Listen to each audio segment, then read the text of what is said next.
The UK has voted to leave the European Union in the most seismic decision in generations. In the last hour, David Cameron has announced he will resign. 52% of people who cast a ballot made the momentous decision to leave the EU. A short time ago, the Prime Minister gave an emotional address explaining his decision. I fought this campaign in the only way I know how, which is to say directly and passionately what I think and feel, head, heart and soul. I held nothing back.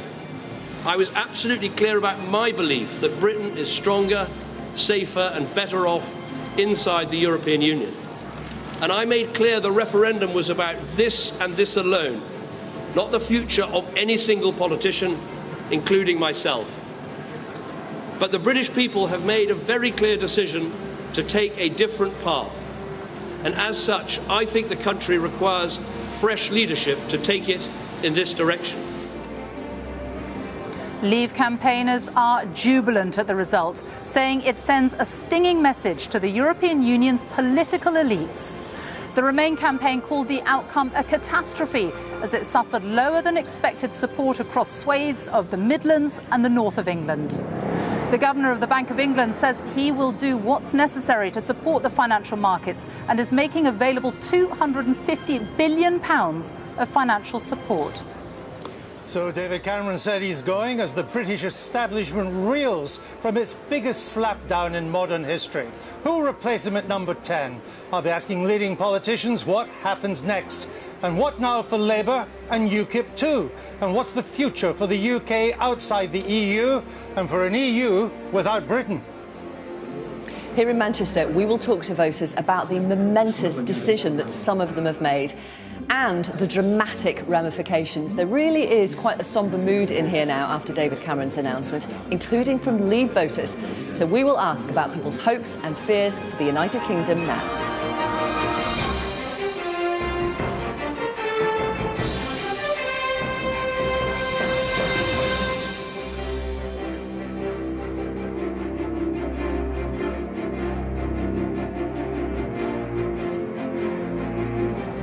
Good morning from Downing Street. After more than 40 years, Britain has voted to end its membership of the European Union. The vote itself was close, but it was decisive. 52% chose to leave the EU, 48% wanted to stay. Just over half an hour ago, the Prime Minister, David Cameron, stepped out of number 10 and said he would resign. In an emotional address, Mr. Cameron said the will of the people must be respected. He said fresh leadership was required with a new Prime Minister in place by October. As the result became clear, the pound plummeted to levels not seen since 1985, and more than 120 billion was wiped off the value of the financial markets when they opened this morning. Well, the final result shows that Leave won by more than 1 million votes. Overall, 17.4 million people voted for the UK to leave the EU. That compares with the 16.1 million voters who backed Remain. More than 72% of eligible voters took part. In England, more than 15 million people voted for the UK to leave the EU. 13.2 million people backed Remain. In Scotland, every voting area came out in favour of Remain. 62% of Scottish voters backed Remain, with 38% backing a Leave vote. In Wales, Leave won over 52% of the vote and secured the most votes in all but 5 of the 22 counting areas. In Northern Ireland, the only part of the UK that shares a border with the European Union, voters backed Remain, with 55% of voters choosing to remain in the EU. 45% voted to leave it. Well, that is how the results look right across the UK. We will, of course, be discussing in great detail what it all means for you, for the United Kingdom and for the European Union. But first, our political correspondent Carol Walker reports on the night's dramatic events. There was no hiding the emotion as David Cameron with his wife Samantha emerged from Downing Street. Good morning, everyone. He said the will of the British people must be respected. But as he had fought and lost the campaign to remain in the EU, the country should have a new Prime Minister. I fought this campaign in the only way I know how, which is to say directly and passionately what I think and feel, head, heart and soul. I held nothing back. I was absolutely clear about my belief that Britain is stronger, safer and better off inside the European Union. And I made clear the referendum was about this and this alone, not the future of any single politician, including myself. But the British people have made a very clear decision to take a different path. And as such, I think the country requires fresh leadership to take it in this direction. I will do everything I can as Prime Minister to steady the ship over the coming weeks and months. But I do not think it would be right for me to try to be the captain that steers our country to its next destination. This is not a decision I've taken lightly, but I do believe it's in the national interest to have a period of stability and then the new leadership required. With turmoil and uncertainty in the financial markets, the Governor of the Bank of England said it was prepared to take further action to support the British economy if necessary. The best contribution of the Bank of England, the best contribution we can make to this process, is to continue to pursue relentlessly our responsibilities for monetary and financial stability. These are unchanged, and we've taken all the necessary steps to prepare for today's events, and in the future, we will not hesitate to take any additional measures required to meet our responsibilities as the United Kingdom moves forward. From the moment the results started coming in just after midnight, there were big wins for Leave. Ladies and gentlemen, across the northeast, the Leave campaign did far better than predicted and pushed Remain into a narrow victory in Newcastle. 65,404. A much smaller win than expected. Votes cast in favour of Leave was in Basildon in Essex, it was another big win for Leave. 151. And a big turnout at 74%. The result in Flintshire reflected the outcome across Wales as voters backed Brexit. But Scotland voted by a clear majority to stay in the EU. Scotland's First Minister said it was clear that the people of Scotland see their future as part of the European Union. The results will bring fresh calls for a second referendum on Scottish independence. Northern Ireland, too, has voted to remain in the EU. Sinn Féin has said it intensifies the case for a vote on whether Northern Ireland should leave the United Kingdom. London was the only region of England to support remaining a member of the EU.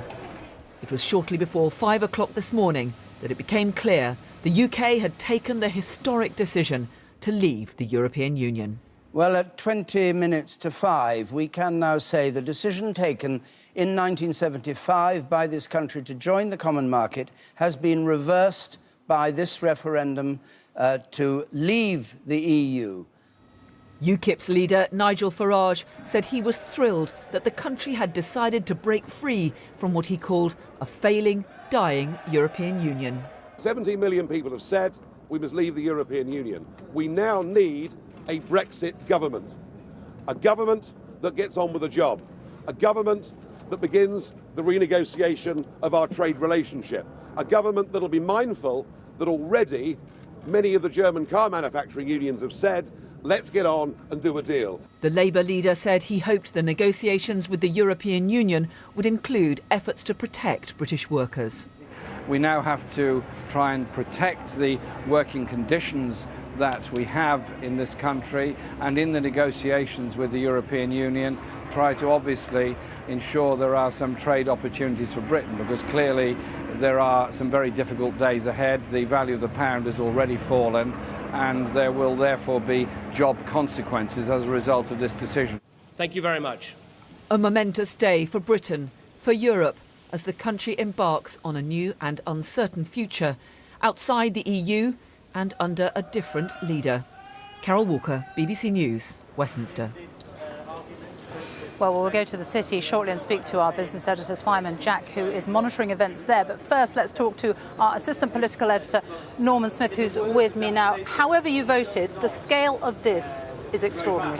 This is the biggest political decision in our lives for anyone watching this. This is a momentous moment. It is one of those sort of signposts in our island story which marks a different direction. And we are, in effect, closing one chapter, which is our 40-year membership of what was the common market, now the European Union, and consciously deciding to step in another direction. And we don't know where that will lead. We do know that it means carving out our own way, not part of this much broader European club, and there are all sorts of implications in terms of how do other countries see us, what are our relations with them, because those now are all utterly changed.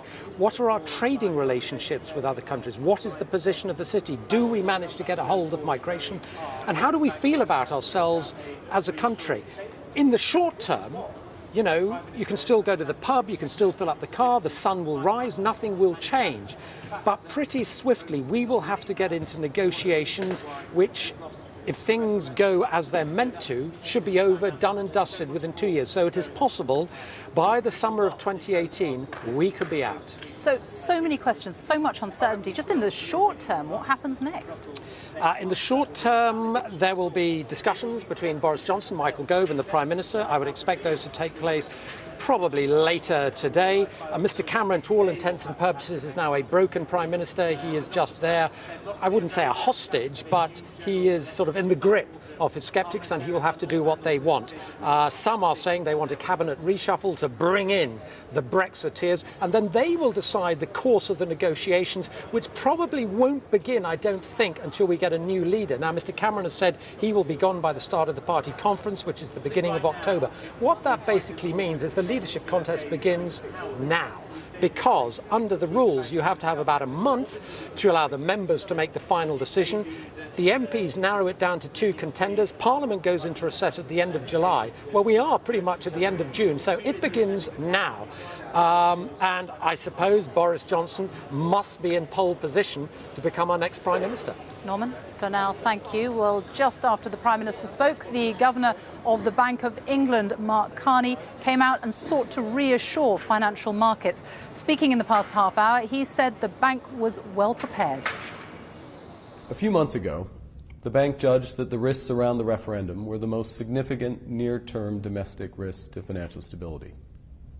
To mitigate them, the bank has put in place extensive contingency plans. And these plans begin with ensuring that the core of our financial system is well capitalized, is liquid, and is strong. This resilience is backed up by the Bank of England's liquidity facilities in sterling and foreign currencies, and all of these resources will support orderly market functioning in the face of any short-term volatility. The bank will continue to consult and cooperate with all relevant domestic and international authorities to ensure that the UK financial system can absorb any stresses and can do its job of concentrating on serving the real economy. That economy will adjust to new trading relationships that will be put in place over time.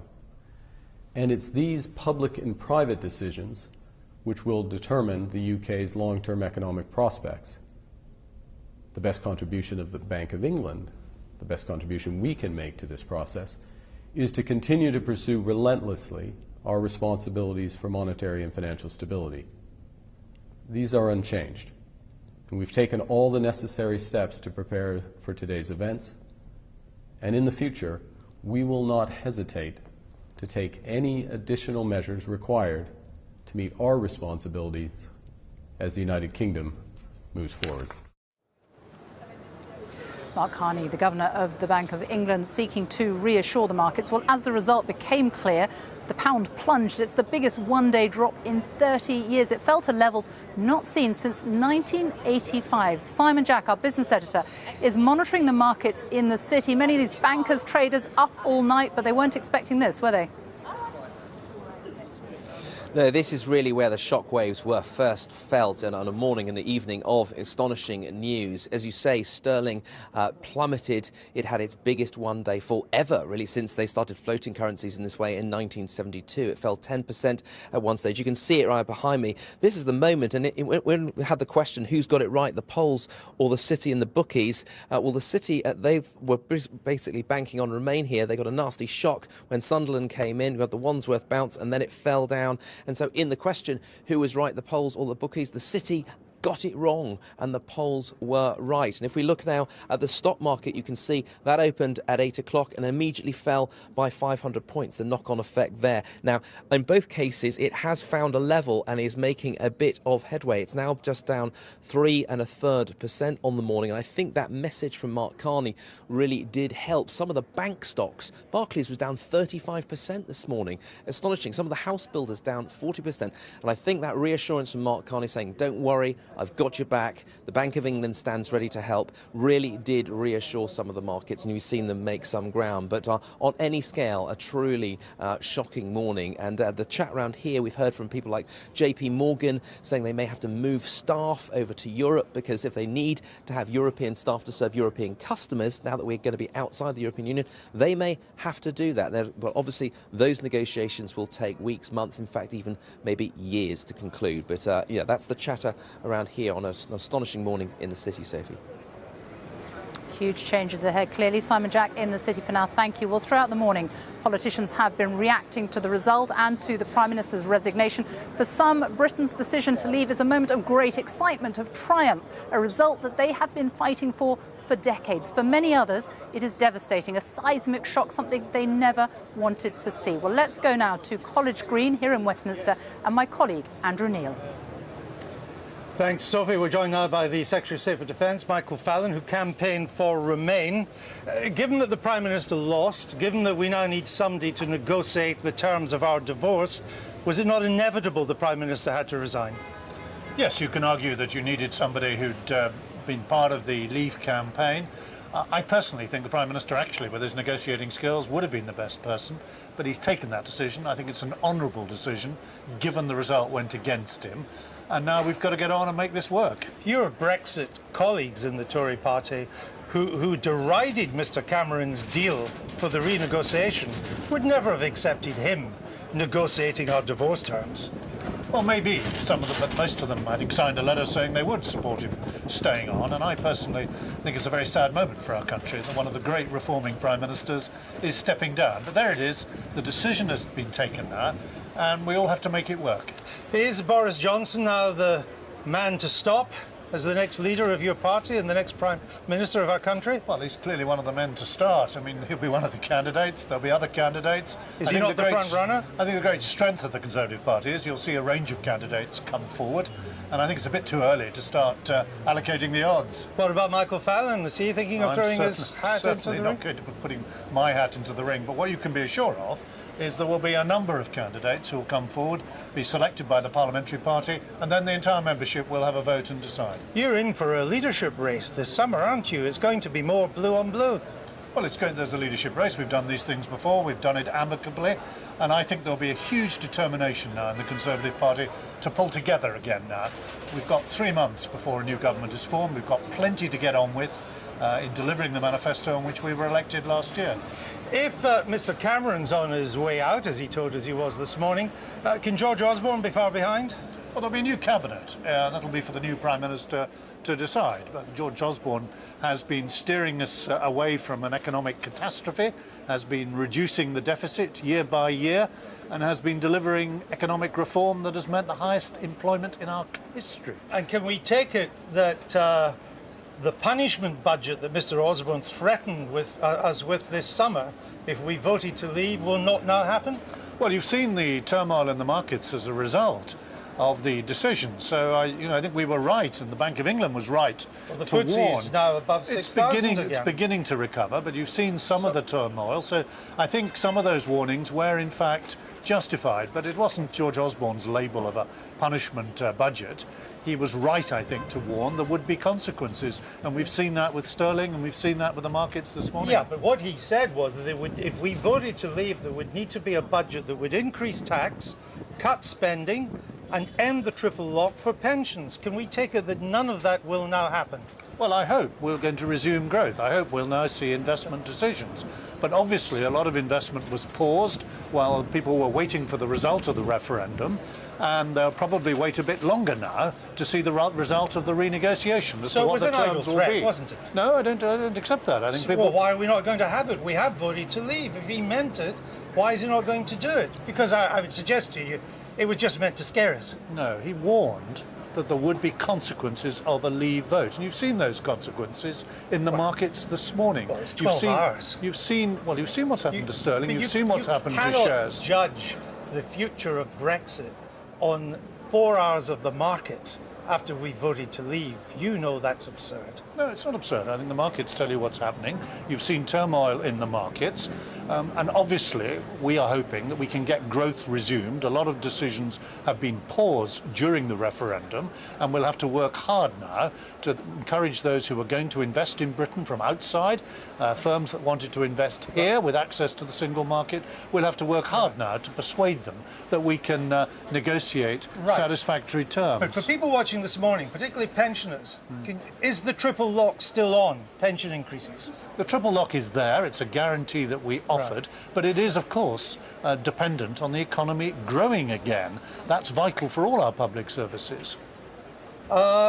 Given that you're the Defence Minister and that we were threatened also with armed conflict in Europe, when is that going to happen? No, I don't think David Cameron ever spoke about World War III. What he pointed out... I didn't say World War III. I said his words. He talked about armed conflict. It is true. Is it going to happen? It is a fact that the democracies of Europe working together since the war have prevented any armed conflict that we saw brutally twice in the last century. I was just asking if it was going to happen or not. No, it's not going to happen. Okay, while the democracies are working together. Another threat that's not going to happen. Well, it's not going to happen while democracies work together. Now, I think staying in the European Union would have helped because it's part of the security of the West. Okay. But we will have to work hard now, and I will be talking to our allies later today in France, in Germany, in the United States to remind them that we're going to stay in NATO, play our part in the security of the West, and continue our contribution to the fight against Daesh. All right. OK, so far, triple lock's with us. So far, war hasn't broken out. I can hand us back to Downing Street and Sophie. Sophie. Andrew, thank you. Well, we've heard from the Prime Minister this morning. We've heard from the Governor of the Bank of England. We haven't yet heard, though, from one of the leading figures in the Leave campaign, Boris Johnson. He is expected to speak for the first time shortly, the first time since that decisive result. We will bring you that, of course, as soon as he comes out and starts speaking. But it is the people who have spoken. The turnout was high, more than 72%, the highest turnout in a nationwide ballot since 1992. Let's hear now from the people. Victoria Derbyshire is with a panel in Manchester. Yes, absorbing the news. Voters are the result of the referendum vote, obviously, but also the dramatic news from David Cameron this morning. Adam, you voted to leave. What are you thinking right now? I'm a bit shocked, to be honest. What about? I'm shocked about both. I'm shocked that we actually had voted to leave. I didn't think that was going to happen. My vote, I didn't think was going to matter too much because I thought we were just going to remain. And the David Cameron resignation has blown me away, to be honest. I think it's been the period of uncertainty that we're going to have for the next couple of months. I think that's just been magnified now. So yeah, quite worried. Quite worried. Jules, what about yourself? You voted to remain. I did indeed, but I would echo that as well. You know, what are you I'm most worried shocked about? but not surprised. Well, I think the country needs a captain to steer us through this, and I would have thought that David Cameron would have been the best person to do that. You know, he obviously has got good contacts in Europe. He's been in and out of Europe a lot. He's been working with these people, and now he would have been the best person to have negotiated terms with them. Okay. You know? Did Paul? You voted to leave. I did vote to leave. When David Cameron announced his resignation, you were pretty sombre actually, and you're a Conservative voter. I am. I'm upset about that resignation. I've got to be honest with you. I do share what Jules says, and we were on opposite sides of the argument. That Mr. Cameron kept saying we're not quitters, and he's been the first quitter in this. I would have liked him just to stay on and fight for our position a lot more than what he tried initially. Okay, Joanne, you were undecided for such a long time. You eventually voted to stay. I did. How are you feeling right now? It came right down to the death for me yesterday. I was still undecided as of yesterday. I decided to go with Remain. And today? To be honest, I expected Leave to win.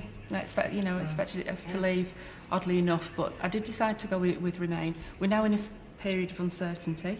That's going to happen now for the next weeks, months. Are you worried? It's just... No, I'm a positive person when it comes down to it. Okay. So it's a case of making the best of what we've got. All right. More from voters throughout the morning, of course. We were expecting more Remain voters here today, but they were too upset to turn up and talk about the vote, to be honest. And one actually told us they felt they were grieving. Andrew. Victoria, thank you very much. Well, let's now give you a proper breakdown of how the United Kingdom voted yesterday. Let's go to the BBC Newsroom and Christian Fraser. Sophie, thank you very much. Yes, all the results are in. Let's take a look at the final show then. We'll start with England, shall we? Over 28 million people casting a vote yesterday. This sort of turnout, 74% would be good for Remain. But you can see that, in actual fact, it was a 6-point lead for Leave. That, incidentally, is the highest turnout since 1992. Look at the huge swathe of blue in rural England and in Labour supporting areas. So in Manchester, where we have just been with Victoria, that little maroon spot of yellow there, and also Liverpool, and then you've got Leeds, Yorkshire and Harrogate here, and Newcastle, but only by the slenderest margin in Newcastle. And London, yes, we knew was probably going to go for Remain. Not all of it, but most of it, and not all of the south-southeast, large parts of Kent there in blue. And I think it was in those metropolitan areas where they thought they were going to do well, Remain, in areas like Durham, in Sheffield, Coventry and Watford, that they didn't do too well at all. All of those metropolitan areas going for Leave. Let's show you the highest turnout for Leave in the country. So Boston and South Holland in Lincolnshire, Castle Point in Essex, Thurrock and Great Yarmouth, we know are big UKIP supporting areas. All of those over 70%. I can show you the top 5 Remain areas as well. No great surprise, Gibraltar over the top, overwhelmingly 96% in favour of Remain. And then the London boroughs of Lambeth, Hackney, Haringey and Foyle in Northern Ireland, which we'll look at in a second. But a very different picture in Scotland. You'll see that the map is completely yellow. Here we go. 2.7 million people casting a vote in Scotland. This, though, a much lower turnout than the UK average.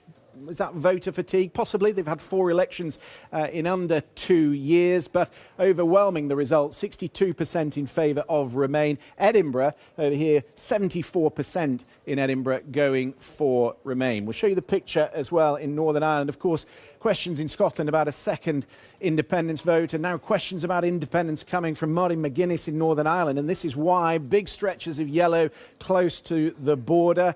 Belfast, 4 voting areas in Belfast, 3 of them went for Remain, and only these parts here in Northern Ireland for Leave. 790,000 people in Northern Ireland voting, a much lower turnout than the UK average. But let me show you Wales. Dramatic picture here for Labour and Jeremy Corbyn, a big disappointment for them. Only 5 of the 22 areas in Wales going for Remain. So Cardiff, yes, but Swansea, no, and areas like Merthyr Tydfil, Newport and Caerphilly all going for Leave. And the turnout, 72%, 1.6 million people voting in Wales. And the result, the final result, similar to England by 6 points, 53% for Leave, 47% for Remain. We're churning through all those numbers. They're all there on the website. If you want to look at how your town or city voted yesterday, then do have a look at the website, bbc.co.uk/news.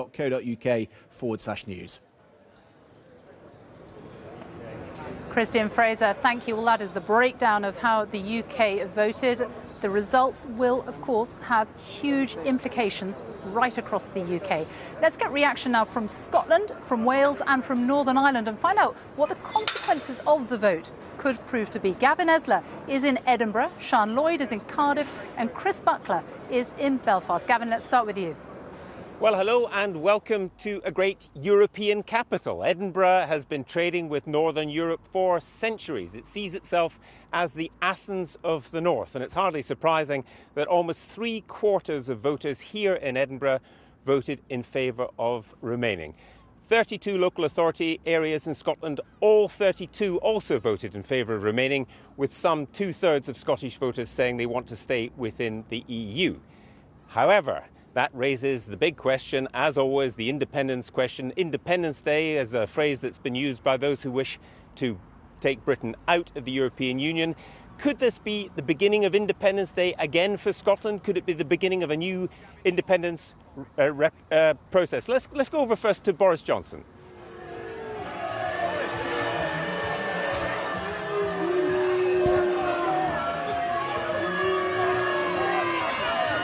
Well, these are the scenes right now.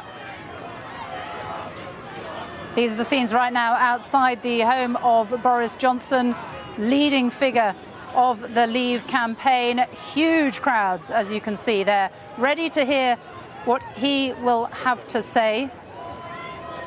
Chris Mason, our reporter, is there for us. I think we can talk to him now. Chris, describe what's going on. So there won't be a formal challenge of the Well, not entirely clear what is going on at the moment. The police following a vehicle down the street. We have been hoping to hear from Boris Johnson. It would have been his first statement of the morning since this decision, this vote was announced.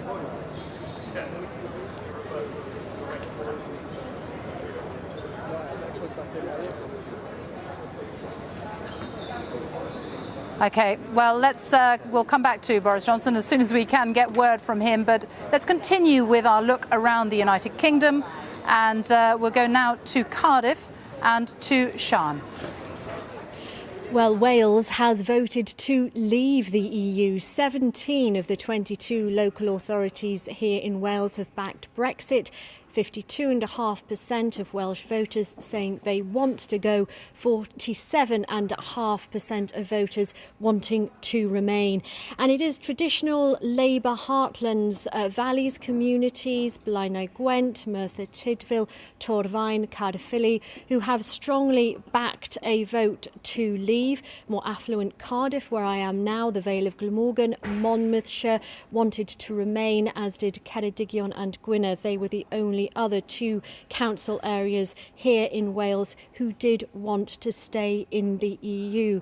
Now, the First Minister of Wales, Cadwyn Jones, has just been holding a press conference. He's been talking about what his concerns are now. Obviously, he was backing a vote to remain in the EU, as were all of the Welsh Labour AMs and MPs. He's been talking about concerns over jobs and particularly over the future, the devolution settlement here in Wales, and also about the funding that the Welsh people get from Westminster. He's saying that he believes there'll have to be renegotiations over the Barnett formula. Now, Remain had sought to convince people in some of the poorest parts of Wales, the working class communities who largely have voted to leave, that Wales enjoyed a lucrative relationship with the EU, billions of pounds in structural funds being poured into some of those communities. However, that didn't convince the voters there enough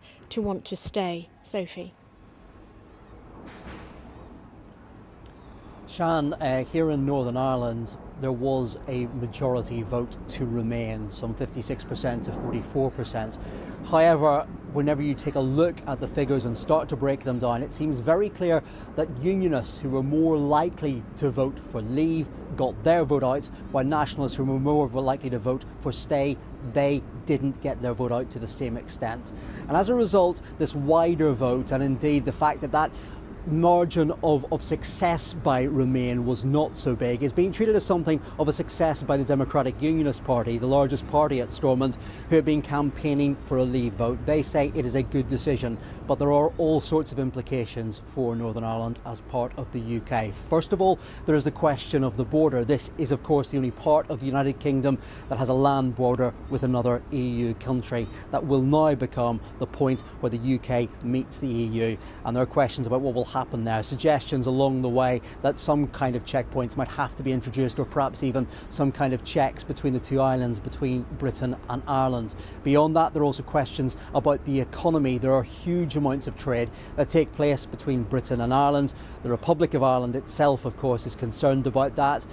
The Irish government is actually meeting this morning, and we'll hear from the Irish Prime Minister Enda Kenny a little later. He had campaigned for a stay vote very, very vigorously. He had been alongside David Cameron on one occasion. He had also travelled to Britain as well. And then there is the question, of course, about the whole idea of a united Ireland. Sinn Féin has said in the outcome of this vote, they would like to see a border poll, to see whether people would see a united Ireland again. The SNP may have been careful with their words in Scotland this morning. On the other hand, Sinn Féin aren't. They are saying very clearly that there should now be a poll. There are lots of questions for the United Kingdom to come. Indeed. Chris Buckler in Belfast, thank you. Well, we saw a short time ago chaotic scenes outside the home of Boris Johnson in North London. We can go back there and try to make sense of it all with our correspondent Chris Mason. Explain what's been happening, Chris. Yes, good morning. We've been here outside Boris Johnson's house in Islington in North London for the past 3 or 4 hours. A gathering media scrum that you saw there in the footage as the former Mayor of London left his home about 5 minutes or so ago. What was really clear, and you can hear it and see it now, is the extent to which the challenge now will be uniting a country divided by this referendum. There was perhaps, around 100 photographers and reporters and camera crews here, all of us wanting to shout questions in the direction of Boris Johnson. We were simply drowned out by a sea of boos. And what's been quite striking as people have been commuting past Boris Johnson's house on their way to work this morning is plenty shouting fairly unbroadcastable things in the direction of the front door, behind which was the man who hopes to be our next Prime Minister and could well be within the next couple of months. What we expect now is that Boris Johnson is heading to the Vote Leave headquarters in central London. The expectation is at around about 11 o'clock, although, as you know, timings today somewhat fluid. There will be a news conference featuring him, Michael Gove, the Justice Secretary and the leading light of the Leave campaign, and Gisela Stewart, the most prominent Labour MP on the Leave campaign. She is travelling back to London this morning. So that's when we next expect to hear from Boris Johnson and actually hear him say something, as opposed to just get shouted at, which is what happened here. Chris Mason, thank you. So just over an hour and a half until we hear from Boris Johnson. Right now, though, let's go back to College Green and my colleague Andrew Neil.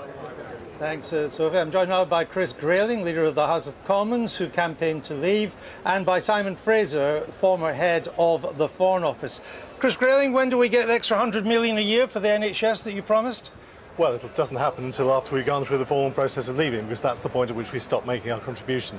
Now, the timetable of that is 2 years from the moment we trigger the formal process. That's clearly going to wait until a new Prime Minister is in place in the autumn. So you're looking 2 years beyond that. So at least 2020 before we see the extra 100 million a week? Well, no, because 2 years on to 2016 isn't 2020. No, but you know, well, when would you like to trigger the Article 50 of the Lisbon Treaty that would begin the formal process, sets the clock ticking for our departure? I think we need to give it enough time to do the informal preparations to get the negotiating team ready. It's a 2-year process after that. We clearly need to complete this before the next general election. So the answer to your question is before the next general election, but I'm not going to put a month on it. All right. Well, either way, we still have to wait quite a while to see that extra money for the NHS. Simon Fraser, how is the Foreign Office going to cope with this? It is congenitally pro-EU, and now it has to play a major part in our exit. Well, the Foreign Office will do its job as it always does. I mean, the first thing it's going to have to do is launch a pretty big campaign around the world to explain diplomatically what we've done, why we've done it, and what's going to happen next. I'm sure our embassies around the world are already doing that task. And then looking further ahead, the Foreign Office and the rest of government, the rest of Whitehall, they're going to have to think very carefully about a very major set of tasks that lie ahead of them. Is it realistic for the British to think they can have quite a considered period of informal talks with the EU on our divorce terms before triggering Article 50 of the Lisbon Treaty? Well, I think we do have to bear in mind that the decision that we have made affects not just us, but the rest of Europe as well, and they'll have their own interests, political and economic, to deal with. So they'll have their own priorities. I suspect they will allow us some time to sort things out, but I don't think that period of time will be indefinite. And of course, when we come to triggering it, they'll have their own fish to fry. Well, my understanding from the Prime Minister's resignation remarks this morning is that he doesn't expect to trigger Article 50, and there won't be a new Prime Minister, I think, at least till the end of September, beginning of October. So that's several months. Could it go beyond that? Could it go to the beginning of next year or beyond before we press the exit button?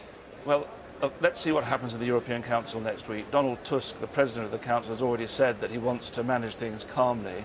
My personal view is that there is not an unlimited period of time. I think it would be reasonable for this not to happen until the autumn. I think delaying it much beyond there would raise questions not only in Europe, but probably amongst the voters in this country about when we're going to implement their decision. You say ambassadors will have to explain Britain's position around the world. I've never met an ambassador, either existing or former, who was in favour of leave, so their heart's hardly going to be in it. Well, they're professionals and they do their job. I think it's true to say, I personally believe that from the international perspective, it would have been a better decision for us to remain, but the decision has been made in a different direction. And civil servants are highly professional people who will make the best case and do their job to the best of their ability. Let me ask you a question I asked Michael Fallon. Can we rule out George Osborne's punishment budget, which he threatened us with if we left? Well, the reason I don't think that's going to happen is, of course, if you looked at the small print of what the Institute for Fiscal Studies were talking about, and it wasn't actually their research, it was third-party research that they were simply referring to, it assumed that our trade with the rest of the European Union fell off very sharply. It assumed that a fall in the value of the pound led to a fall in exports, which, as you know, Andrew, is completely illogical. So you don't think it will happen? I don't think that problem exists, and I also think, I feel very strongly, we heard from the head of the German CBI 2 days ago, that the rest of the European Union will want to carry on trading with us on a normal basis, because we buy far more from them than they do from us. Perhaps, rather than reading the small print of the Institute for Fiscal Studies, a bigger reason why there won't be the punishment budget is that Mr. Osborne won't be around to deliver it anyway. Well, I mean, clearly from September, October, there's going to be a new cabinet, new people in position. I don't know what George's position in that will be. I don't know whether there'll still be Chancellor or doing something different. That we're just going to have to wait and see. But there is absolutely no need for an emergency budget next Monday. If Mr. Cameron felt it necessary to resign, why wouldn't George Osborne feel it necessary to resign? Well, I think that's very much a matter for George. George has been a good Chancellor. He's helped turn the economy around since 2010. Sure, but I'm asking for your view. If I saw Mr. Osborne again, I'd ask him, but I've got you. What's your view? Well, I think it's going to be a matter for whoever the new Prime Minister is to decide who fills which job in their cabinet. I don't think it would be helpful now if the Chancellor of the Exchequer also resigned. We need a period of stability. We need to calm the markets. There will undoubtedly be a change face to the government in the autumn, but let's wait for that to happen. Who are you backing to be the next leader of your party? I have no idea who I'm going to back. No idea? You're not backing Boris Johnson, your Brexit colleague? To be honest, Andrew, I was this morning arguing for David Cameron to stay. I wish he had stayed. I thought it was the right thing for him to stay. I was taken very much by surprise by his decision not to stay. I'm now going to contemplate, give some serious thought as to what happens next. Other than Boris Johnson, who would you like to see? Well, I'm not setting my name against any candidate at the moment. I'm going to think it through carefully and decide what to do. And your own name, are you going to throw your hat in the ring? Well, I haven't decided who I'm going to back at all. No, but what about yourself? Are you going to run? I think it's a question of who I'm going to back. And not run? Well, I'm not, it's too early for any of us to be getting into this today. David Cameron's only just resigned, but I haven't given any thought to which candidate I think will be right to take us through this. Very, very briefly, Sir Simon, can all this negotiation be done in two? Supposing we have a long informal period and then we set the clock going, it needs all 28 to stop that clock. Can we do it all in 2 years? Well, I think the real question is it's not just the Article 50 negotiation. There's another negotiation about the terms of our future relationship with Europe. And by the way, I don't think that will be easy to conclude. And we will not get a deal which gives us the same level of access to the European market as we have now. Then there's another negotiation to be had with all the other countries around the world about our trade there. And on top of that, we're going to have to go through the whole body of our law and regulation, and the new government will want to decide what it wants to keep, what it wants to change, and how it's going to change it. And that is a massive set of tasks, which is going to take a very long time and consume a lot of the energies of Whitehall and Westminster. Sounds like the Foreign Office is going to be busy. Simon Fraser, Chris Grayling, thank you both. Back to Sophie in Downing Street. Andrew, thank you. Well, clearly huge changes, huge consequences ahead for the United Kingdom. But what about the rest of the European Union, the 27 other member states? What will it mean for them? We're not expecting to hear from the German Chancellor Angela Merkel until later this morning. But a sad day for Europe, a sad day for the United Kingdom. That was the reaction early this morning from Germany's foreign minister. The European Parliament has held an emergency meeting this morning in response to the referendum results. And in Brussels, Matthew Amrilawola joins us now. Matthew. Sophie, good morning. The shockwaves are reverberating all around this place. This is the catastrophe they had feared. It was very interesting listening to David Cameron talking about negotiations there in Downing Street when he spoke, because just in the last little while, the leader of the largest group in the European Parliament called for an immediate negotiation on the UK exit. The EU can't wait for a protracted Conservative leadership contest. That's what Manfred Weber just said. Leave means leave. Katja Adler is the BBC's Europe editor. She's here with me. And Katja, give me a sense of this moment here, the conversations you've had. Well, people are absolutely aghast. They knew that there was a possibility of Britain voting to leave the EU, but I think in the heart of hearts, definitely the leaders across the EU were hoping that Britain would vote to remain. And, you know, you're looking at an EU that was weak already before the vote. The euro crisis, the migrant crisis, fears of what's perceived as an aggressive Russia next door. But I think Brexit could prove to be the biggest body blow of all, because first of all, in the UK, people are now looking at the financial markets. What does this mean for the pound? Well, hundreds of thousands of families across Europe today are worrying about the future of the euro. It had been nervously recovering. What now? Also, what is the future of the European Union? You had Eurosceptic leaders across the continent. I've been watching European politics for a very long time. I have never seen the mood so Eurosceptic. Those leaders in France, Italy, the Netherlands were queuing up to crow about Brexit and to call for a vote in their own country. Prime ministers across Europe are very, very aware of that. They're nervously looking over their shoulders at these Eurosceptic, more nationalist-minded leaders. But here, the mood amongst the leaders, you know, the Brussels bureaucrats, if you like, is please stay calm. We don't know where we're going to go. We heard very early this morning from Martin Schulz, the President of the European Parliament. I think it will not lead to a breakup of the European Union. If we take serious one of the messages, there is an enormous gap, social gap between countries and within the society, and to fill that gap with more social justice and especially the fight for a better distribution of the wealth is what, for me, is one of the messages, especially for those voters who voted for leave because they feel uncomfortable with their individual social circumstances. So that was the immediate reaction. Katja, how is it likely to work now in terms of negotiations, the sorts of trade deals? What can Britain expect? Because there was a fear that they would be punished to stop a domino effect happening through the rest of Europe. Well, there's definitely a hardening of hearts, if you like. I mean, already this morning there's been talk of how the British Commissioner from the building there, he might like to leave his job. Plenty of British civil servants walking in here this morning worrying about what their future might be. But I think this is less about vindictiveness or punishing the UK per se. But again, as we spoke, this fear of contagion, of people across Europe asking for their own referendum. There's a feeling here in Brussels and amongst European leaders that a deal with the UK, even though, yes, it is an attractive trade partner, can't be painless, can't be easy, can't be generous, because others have to be put off asking to leave the EU as well. So you will now have to hand over to the UK. The UK has to give formal notice, has to formally say it wants to leave the European Union, but already here people are plotting, planning, discussing where it would go, how it would respond. All right, Katja, for now, thanks very much. Sophie, I suppose like any divorce, it is messy. There are recriminations, there's anger before you ever get to the practicalities of sorting things out. Back to you. Matthew, for now, thank you. Well, what has certainly been messy this morning is what's been going on in the city. Our business editor, Simon Jack, is there. He's been monitoring the markets. And in the aftermath of this result, I mean, the pound literally fell off a cliff. Hundreds, more than 120 billion wiped off the value of the markets. What is the situation now?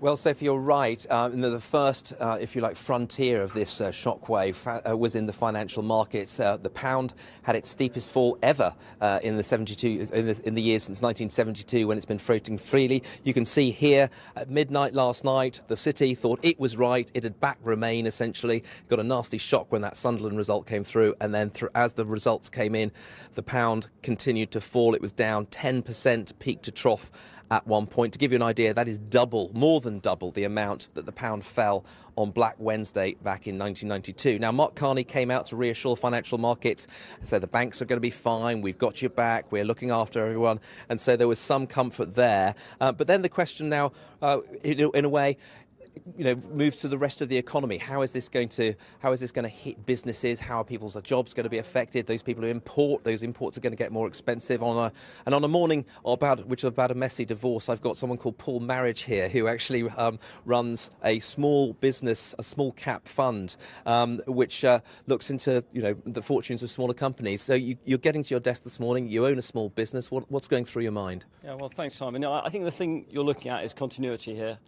We're investing here in the companies of tomorrow. Anybody who runs a small business is hoping to be one of the big companies of tomorrow. They're going to be a big company of tomorrow today, if you know what I mean. So there's a good opportunity for them. Weak sterling is generally quite good for UK exporters. We are generally quite an export-led economy. There are going to be areas where companies have to make tough decisions. A weak consumer is going to have a negative impact on consumer-related companies. You mentioned imports there a little bit as well. So, it's a two-way pull overall. But I think for a lot of these companies, they'll be saying, well, it's business as normal. The sun came up this morning like it did yesterday, and they're going to be cracking on. We're a very dynamic economy, and I think a lot of the guys who run those businesses themselves are entrepreneurial people. We're pretty good at that as a country. OK, so keep calm, carry on is your message there. Let's just have a quick look at the European stock markets. You were just in Brussels there, and I think a very interesting story here, because as you can see, actually the other stock markets around Europe, this is, for example, the French market down 7.5%, the Spanish market down 10%, the Italian market down 10%, actually down much more than the UK stock market, which shows that this is a big impact on the economic fortunes of the European Union. And Paul, I suppose this is a conversation that we're having in this country, which is potentially coming to these countries soon.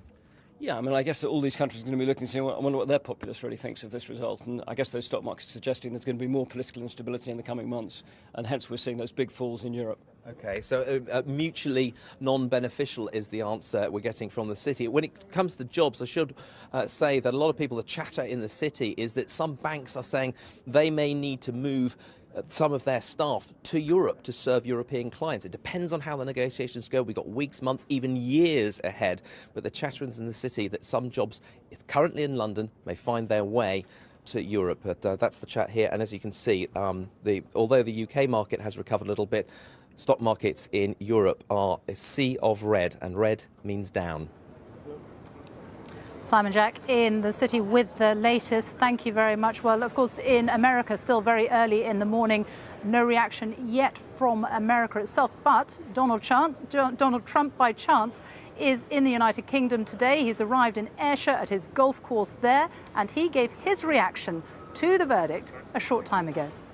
Mr. Trump? Well, I said this was going to happen, and I think that it's a great thing, and we will see, but I think it's going to be a great thing. Any words for David Cameron? Basically, they took back their country. That's a great thing. A great thing, an amazing vote, very historic. That's what Donald Trump has had to say this morning. Let's get some reaction now from the public. From Victoria, Derbyshire is in Manchester. Right, Britain is out. Some of you voted to leave. What words would you use to describe how you're feeling right now? Optimistic. Disappointed. Disappointed. Optimistic, I heard? Optimistic indeed. You voted leave, did you? I voted leave indeed, and two reasons mainly for optimistic is mainly because we can now negotiate our own free trade agreements with the rest of the world, but mainly working hard earning Brits can get a pay rise, and I think that's a big thing. Okay. I'm quite worried, Victoria. I voted to remain. I thought it would be better for jobs, for the economy. This campaign has been so divisive. Communities are against each other. Neighbours are pitted against each other. If you look at Northern Ireland, London, Scotland, they've all voted to remain substantially. And I think now we need to unite. So we've voted, we've democratically made a decision. How easy is it going to be to unite, do you think? It's going to take a long time. It's going to take a long time. It's going to take a long time. I mean, there have been things said in this campaign. There have been some horrible things said about immigration, about Muslims, and you expect people just to forget that overnight. Okay, we can say we accept the result, we are leaving, but what about all the horrible things? You voted to remain. In fact, you changed your mind. You were leave, weren't you? I've always been leave, and I'm not devastated with leaving. I work with a lot of young Asian Muslims, and a lot of them wanted to leave because they think that immigration will be opened up to South Asia. Okay. I don't think immigration will stop just because of leaving. You all agree that the country is divided. Mm-hmm. What is the way that we are going to bring people together, if you think that's the right thing to do? I thought David Cameron will remain for some time to consolidate and also implement the changes that needs to happen, but I'm disappointed that he's announced that he's resigning. Okay, so he's not the man to do it. Who is the... I don't think we are. We're all able to work together. Yeah. Don't think we are divided. You don't? I don't think so. We've had elections before. We need to get on and get this job done now and work together and move forward. It was always on a knife edge. It could have gone either way. And those people that voted Remain need to accept that. I voted Remain. I accept it. I want to see the country moving forward now. And the one thing that the British public do not want is the media, the newspapers, using words like catastrophe, disaster. We need to be moving forward. Muster, the great British stiff upper lip and get on with it now. That's what we need to do. I want to bring Suzanne in. Tom, if you want to hand the microphone over. Suzanne, you voted... I voted to leave. Yep. And how are you feeling right now?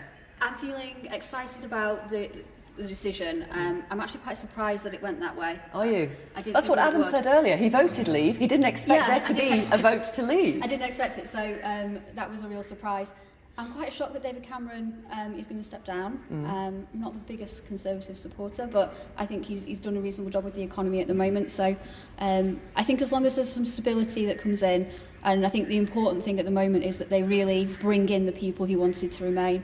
I think when they start talking about the leaving process itself, okay, so who is the right? Who do we think is the right person? Who do you think is the right person to lead Britain out of the EU? I think a Labour government. Okay, what do you say, Paul? I think there needs to be a cross-party plan put together from both sides, but far more people from the industrial world to come in and assist the government in making the decisions. How realistic? But a period of reflection as well now. A period of reflection, but how realistic do we think Paul's desire is that there will be a cross-party group of politicians? It's going to be blue on blue attacks until October. We need to come together, we need to join together, we need to work together so Great Britain can be greater still, because this is tumultuous times in the economy. We've seen how the shares are going. I'm looking for names. Who is the right... Theresa May? Yeah, I think she's conducted herself very well during the campaign. I know she obviously sided with the government, which any good front bencher will do. However, I think she's sensible. I think she could do a good job. Stuart, do you agree? Not necessarily. I think the danger is whoever comes in, the problem is we get into this period where no decisions are made because everybody will sit on the fence till there is a change in the Conservative government, or whether that is a snap election, I don't know. There's one person who put himself in a win-win position, and that's Boris Johnson. And he'll do it. I believe George Osborne will do it because he's got knowledge of the economy. That's what I think. I think that Theresa May has put herself in a perfect position because she stayed relatively out of the debate, and she's rose above it to kind of take sort of a statesman-style approach. But she's a Remainer. You're saying she'd be the right person to lead Britain out of the EU? I think she'd be quite good to lead a sort of coalition of groups. Yeah, I think that's the thing. You need to bring in. You need to bring in the people who are on the Leave side and the Remain side. You need a combination of them in order to make those decisions, because that's how you'll bring the people who wanted to remain into the process. Oh, well, that's interesting, yeah. Andrea Ledden. I think it's got to be someone who passionately believes in Brexit. That's where the country's voted for, so it's got to be someone who believes in it and drive us forward. I'm going to pause you there. There's plenty more time later, but thank you for the moment. More from Manchester throughout the morning. The UK has voted to leave the European Union in the most seismic decision in generations. The Prime Minister, David Cameron, has announced that he will step down by October. 52% of people who cast a ballot made the momentous decision to leave the EU. The Prime Minister gave an emotional address this morning explaining his decision. I fought this campaign in the only way I know how, which is to say directly and passionately what I think and feel, head, heart and soul. I held nothing back.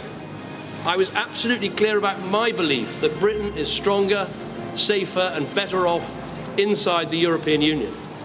And I made clear the referendum was about this and this alone, not the future of any single politician, including myself. But the British people have made a very clear decision to take a different path. And as such, I think the country requires fresh leadership to take it in this direction. One man who could replace him, the victorious Vote Leave campaigner Boris Johnson, battles through a scrum of police, protesters and supporters as he leaves his house without comment. We expect to hear from him in the next hour. Leave campaigners are jubilant at the result, saying it sends a stinging message to the European Union's political elites. The pound has plunged on the result. The Governor of the Bank of England says he'll do what's necessary to support the financial markets. Tory leadership speculations already mounting here in Westminster after David Cameron's announcement that he's going, but the repercussions have rocked the whole of the British establishment. I'm talking to leading politicians and commentators about what happens next, both on the UK political scene and for the future of the UK outside the EU and for the EU itself. Here in Manchester, we will talk to voters about the momentous decision that some of them have made and the dramatic ramifications. There really is quite a sombre mood in here now after David Cameron's announcement, including from Leave voters. So we will ask about people's hopes and fears for the United Kingdom now.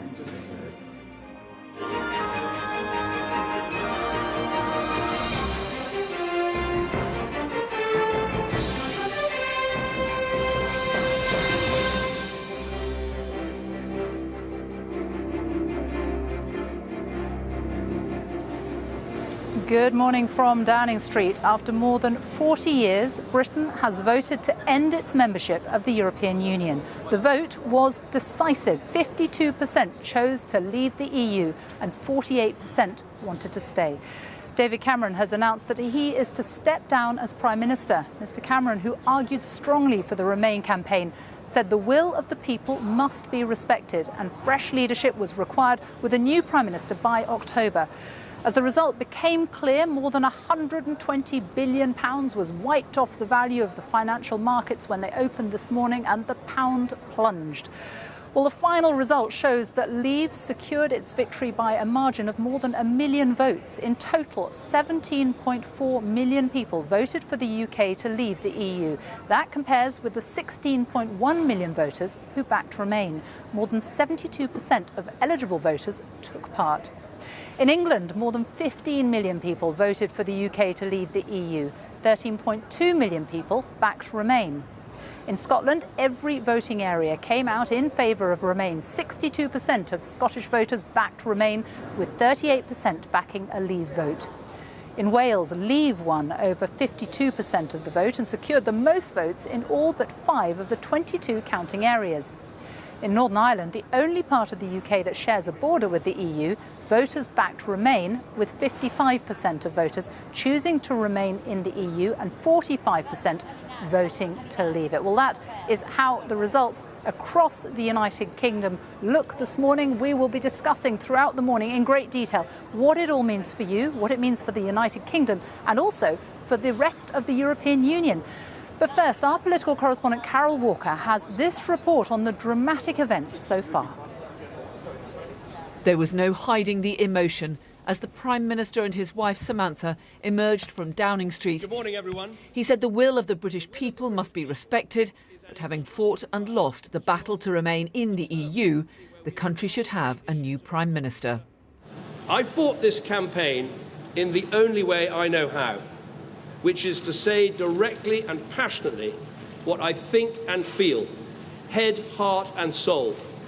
I held nothing back, but the British people have made a very clear decision to take a different path. And as such, I think the country requires fresh leadership to take it in this direction. I will do everything I can as Prime Minister to steady the ship over the coming weeks and months. But I do not think it would be right for me to try to be the captain that steers our country to its next destination. With turmoil and uncertainty in the financial markets, the Governor of the Bank of England said it was prepared to take further action to support the British economy if necessary. We've taken all the necessary steps to prepare for today's events, and in the future, we will not hesitate to take any additional measures required to meet our responsibilities as the United Kingdom moves forward. From the moment the results started coming in just after midnight, there were big wins for Leave. Ladies and gentlemen, by the end of the night, Leave had won a clean sweep across the north of England, the Midlands, the east and west of England.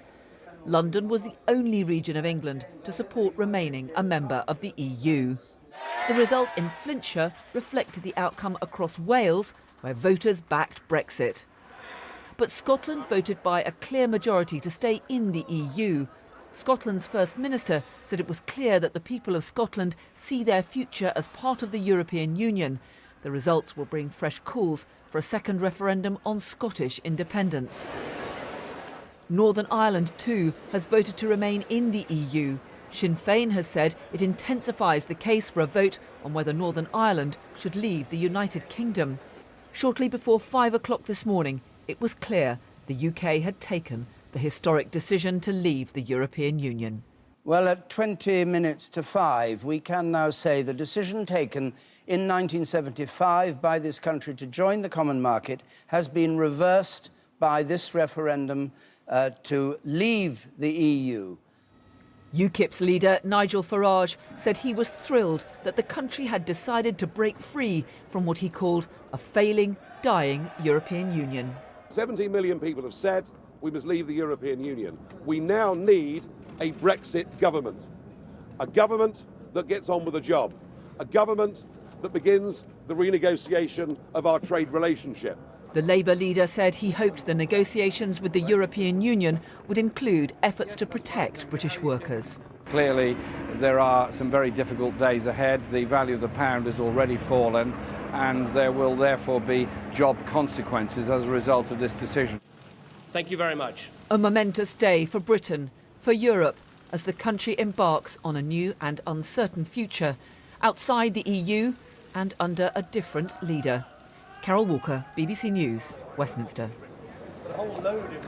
Well, in a moment, we'll be going to the city and our business editor, Simon Jack, who is monitoring events there. But with me now is our assistant political editor, Norman Smith. And we saw earlier from the reaction outside Boris Johnson's house as he left, boos and cheers, a divided nation. But you have got to think of all the millions and millions of people who are jubilant because finally they have got what they wanted. We're leaving the EU. For some, obviously, dejection. For others, utter joy. I was speaking to one leading Brexit campaigner who compared it to the Reformation. His view was this was a chance for Britain to be reborn, unconstrained by continental Europe, and there would be a modern equivalent of the Elizabethan age with a flowering of British culture, self-confidence and power. And for them it has been an extraordinarily long, persistent, attritional campaign. But it is, yes, a very divided country, both geographically. We have London and Scotland voted overwhelmingly to remain in, everywhere else pretty much to get out.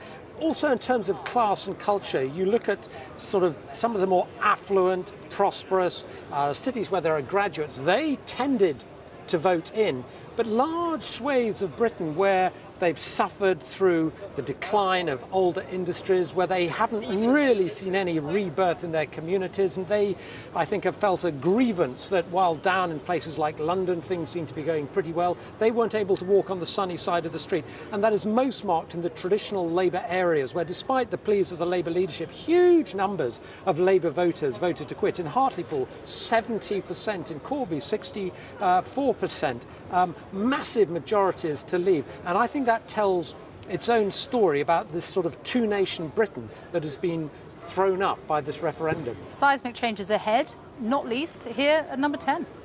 And events are moving so fast, Sophie. I mean, Mr. Cameron has announced he is standing down. He says he will remain until the party conference in October. He is, in effect, just a caretaker Prime Minister at the moment. The leadership contest will begin now. I understand some of the likely players are already considering their options. It has to begin now just because of the mechanics of the leadership contest, because the party membership have to choose eventually between two candidates. That'll take about a month's worth of ballot papers being sent out, so that brings you back to the end of August. The MPs will have to choose who those two are. Well, Parliament goes into recess in July, so they have to decide now. So that leadership process will begin now. Boris Johnson very obviously in pole position. Without him, I doubt the Brexit campaign would have anything like the impetus, momentum, may not even have won without him. Let me just say on the Labour side too, there are growing rumblings that now has come the time to move against Jeremy Corbyn, and I think you will find Labour figures later this morning calling publicly for Jeremy Corbyn to consider his position because of the lacklustre campaign he fought. He went through this campaign saying he wasn't much of a fan of the EU. 7.5 out of 10.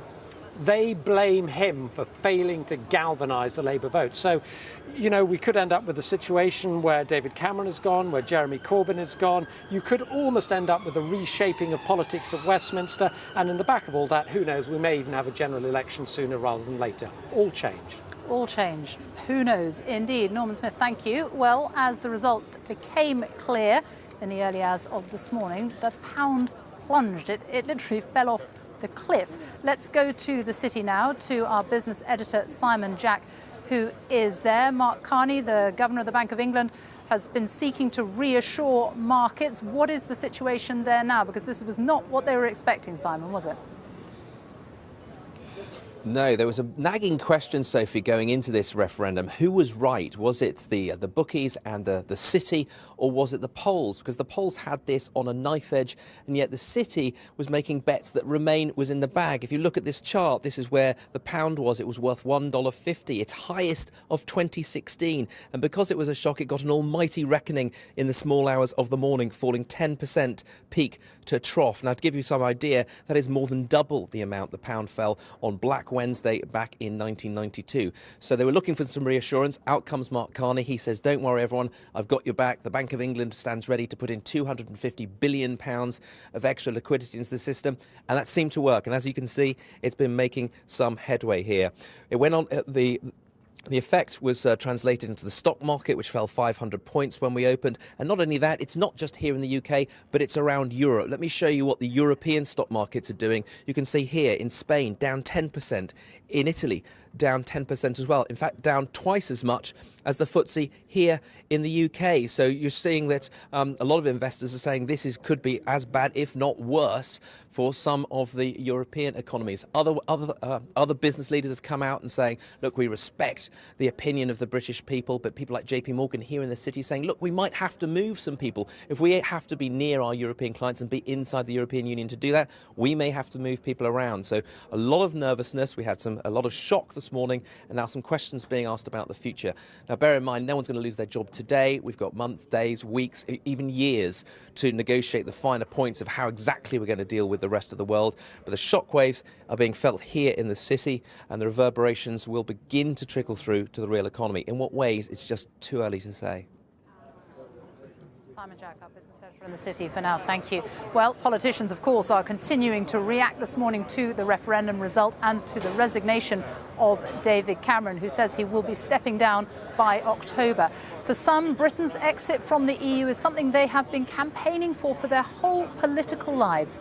For others, it's something they never wanted to see, and this morning's news has come as a profound shock. The UKIP leader Nigel Farage said the referendum was won because of large numbers of Labour supporters who voted against the party leadership, who were campaigning for a Remain vote. Well, let's go now to College Green here in Westminster, and Andrew Neil. Andrew. Thanks, Sophie. I'm joined here by John Mann MP, one of a small number of Labour MPs who campaigned to leave, and by Douglas Carswell, UKIP's only MP. Welcome to you both. John Mann, the Prime Minister's now fallen on his sword. Should Jeremy Corbyn follow his example? No, I think no, not in the short term. Jeremy should be talking to Labour voters, but also coming up with an agenda of what should happen, because it's Labour voters who won this referendum, and that creates a mandate for the new Tory leader, and that mandate is not to renege on any of the workers' rights issues, the paid holidays, the maternity pay, the working hours, but also one of the quick wins can be to reverse the privatisation of the NHS, which EU procurement rules has allowed in my area. That's what Jeremy ought to be on the front foot from now on demanding. It's certainly what I'm demanding of whoever the new Tory leader is, and there is a mandate there from this extraordinary referendum for that. I'm told that there's a letter signed by 55 Labour MPs calling for Mr Corbyn to go. It's going to be delivered next week. Have you seen that? Have you signed it? I haven't seen it. No? So Would you sign it if you saw it? I think that's a bit of a distraction. Yeah. Because the big issue is what the agenda should be. That's what's critical now. And, you know, one of the problems with the Labour Party, we spend too much time looking at who does the job. That's important. We did it after the election defeat in 2015. Not enough time thinking through the lessons to be learned. Our voters have voted the way that I thought they should vote, and they voted in very large numbers. Not every Labour MP fully understands that. Well, let me ask you about that. Why does Labour now no longer represent the non-metropolitan working classes? Right, Labour has failed to listen, and it's not had the courage to talk about immigration. Now, that is the big issue. People haven't been prepared to talk about. I still get tweets in the last few hours, you know, you racist, this, etc. I mean, total nonsense. I'm not a racist, I'm a very active anti-racist, and neither are my constituents who voted to leave. And it's rather condescending and patronising to suggest they are. Labour needs to get its head round the immigration argument. Can that happen with Mr Corbyn? He said explicitly that he doesn't think there should be any upper limit on immigration. Well, that's why Mr Corbyn needs to spend a good amount of time with my Labour voters and others in the north of England, understanding their aspirations, their views, their perspective.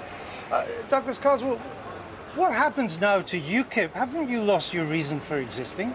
Well, I think that so much of politics, as this referendum has shown, is a cartel. Many people who voted will feel that the party they normally vote for is led by people who have more in common with one another here in Westminster than they do with those they're supposed to represent. We need change to break that cartel. I'm hoping that UKIP can be the change. But, you know, if you want to be the change, you've got to be optimistic, forward-looking. You can't do nativism.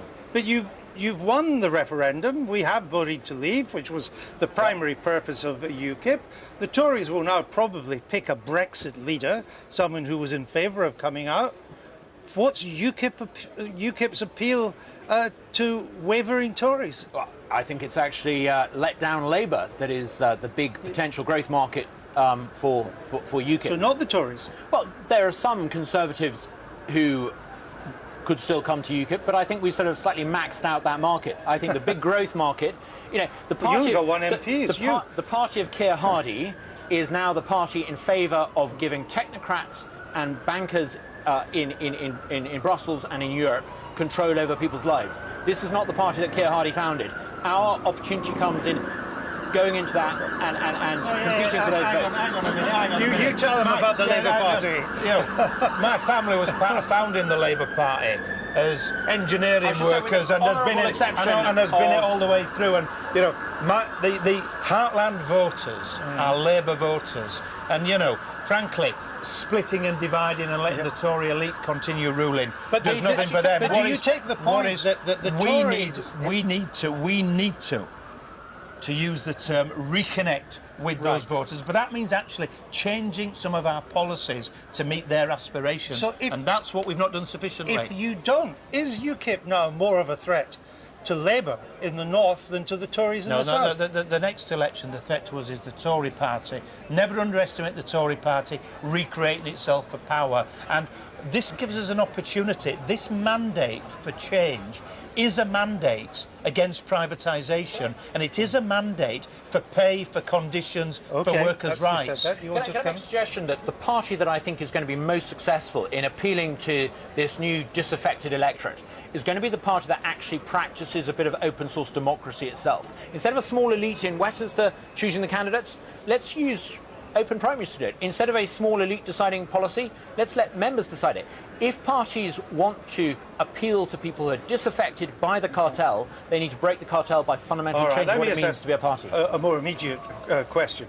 Should Labour, or Her Majesty's opposition, be involved in the Brexit talks? Yes. The government should allow them to be the new Tory leader, Prime Minister, should have it cross-party, particularly with Labour involved, and yes, in my view, Labour should be, because we should be getting the best terms and the Labour voice should be heard in that. And UKIP, yes or no? We need consensus. A huge minority voted to remain. We need to respect their views and take them into account. Is it a yes? I would love to be involved. But very well. I'll take it as a yes. We'll leave it there. Thank you both. Let's go straight to Victoria now in Manchester.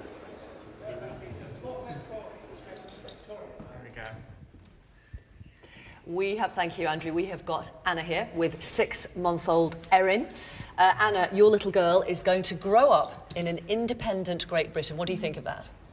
I felt absolutely devastated this morning. Did you? Knowing that my daughter's going to be growing up in a very inward-looking country, one that I'm quite scared about living in at the moment, because it feels like there's so much hate being bred by the media and by certain political parties.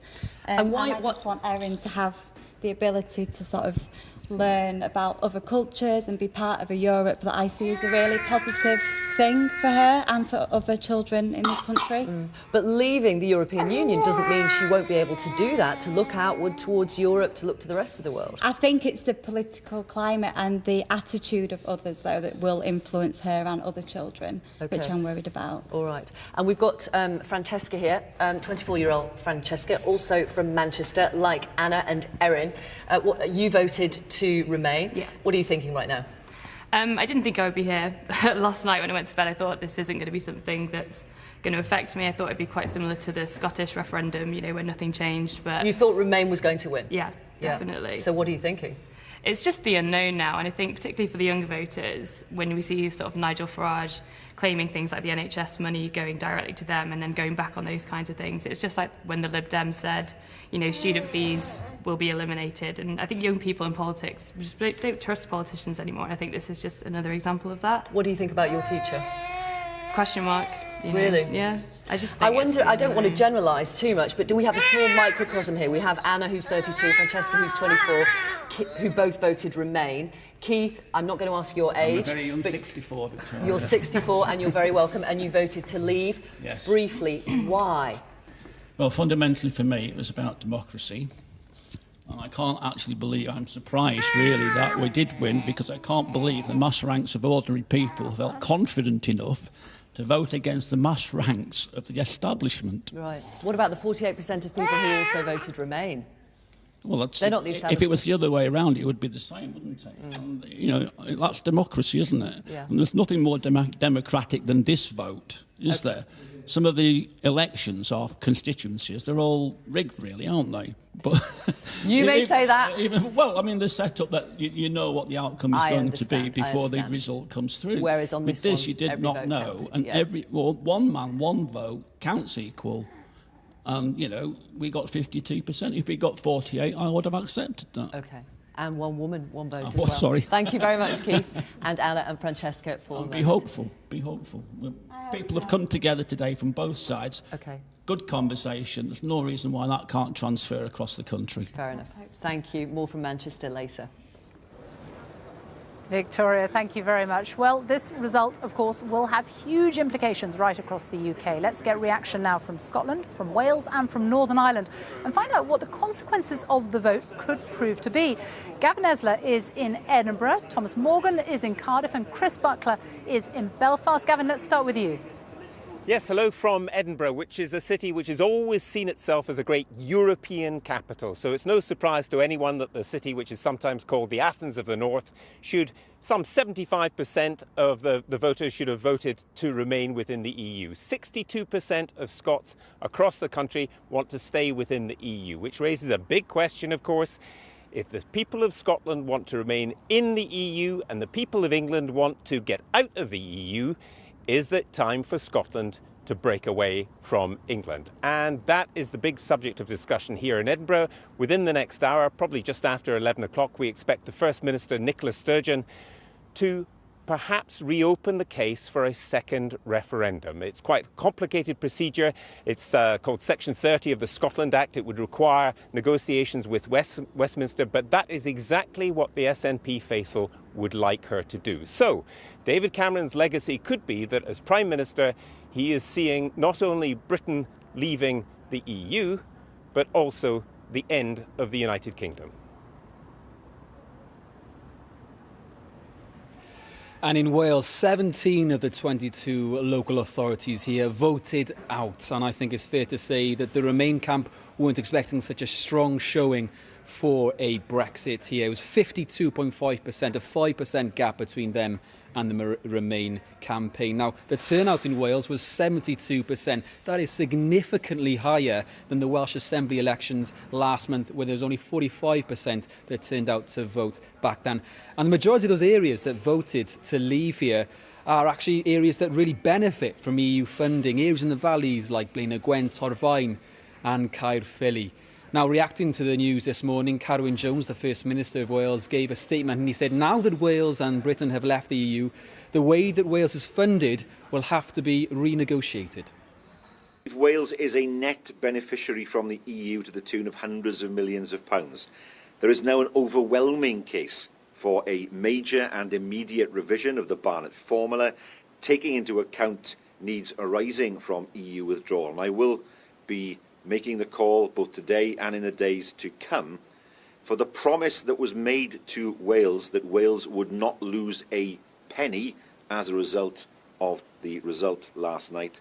I will be calling for that promise to be honoured. Sixthly and finally, withdrawal from the EU is a massive constitutional shift for the UK. It has equally far-ranging implications for the devolution settlement. The relationship between devolved administrations and the UK government must now be placed onto an entirely different footing. Carwyn Jones, the First Minister of Wales. Now, some have said that the Remain camp here in Wales were too slow to react after last month's Welsh Assembly when 7 UKIP members were elected here in the Senedd in Cardiff Bay. The Labour vote was down by 7%, and as I say, some have said that they were just too slow and didn't realise that there was such a strong vote for a Brexit here. Neil Hamilton, the leader for UKIP in Wales, has been said he's delighted, if not slightly surprised, with today's result. Well, here in Northern Ireland, there was a vote to remain. However, truthfully, when you look at the figures, 56% for remain and 44% for leave, I think some remain campaigners will be disappointed that they didn't get more of their vote out. And when you take a look at the figures and break them down constituency to constituency, what it does seem to show is that nationalists did not get engaged and they were far more likely to vote remain. On the other hand, unionists did get their vote out and they were more likely to vote for leave. In fact, the Democratic Unionist Party were one of the most vocal of the leave campaigners, the biggest party, of course, at Stormont. And today they have welcomed that vote across the UK for a vote to leave the EU. But that does have major complications here and major implications. First of all, there's the question of the economy. There's a lot of cross-border trade between here and the Republic of Ireland. Also, a big trading partner with the rest of the UK, the Republic. As a result, there are questions about what will happen to that. And there are questions about what will happen to that border that exists currently. Lots of talk during the campaign about whether there would have to be customs checkpoints or perhaps checks between the islands if that was going forward. On top of that, there are also questions about whether there should be some kind of independence referendum here. Not in terms of complete independence, but rather of a united Ireland. A border poll has been called for by Sinn Féin. That's been ruled out by the DUP this morning, but it has started a debate. And these questions about the EU have now also raised a lot of questions about the UK. Chris Butler in Belfast, Thomas Mason in Cardiff, Thomas Morgan in Cardiff, apologies, and Gavin Esler in Edinburgh. Thank you all very much. Well, this is BBC News. It's very nearly 10:30. You are watching a special EU referendum programme with me, Sophie Rayworth. We can now go over to the BBC newsroom for a summary of all the latest news with Joanna Gosling. After more than 40 years, the UK is to end its membership of the European Union. The decision has been decisive, with the Leave campaign securing its victory by a margin of more than 1 million votes. The Prime Minister, David Cameron, has said he will step down, and a new Prime Minister will be in place within months. In total, 17.4 million people voted for the UK to leave the EU. That compares with the 16.1 million voters who backed Remain. Turnout was 72%, which was the highest level in a nationwide ballot in the UK since 1992. As the UK woke up to the news it is to exit the European Union, Leave campaigners began celebrating. UKIP's leader Nigel Farage led those in Westminster, saying June the 23rd should now be regarded as Britain's Independence Day. Those from the Remain camp described the result as a catastrophe.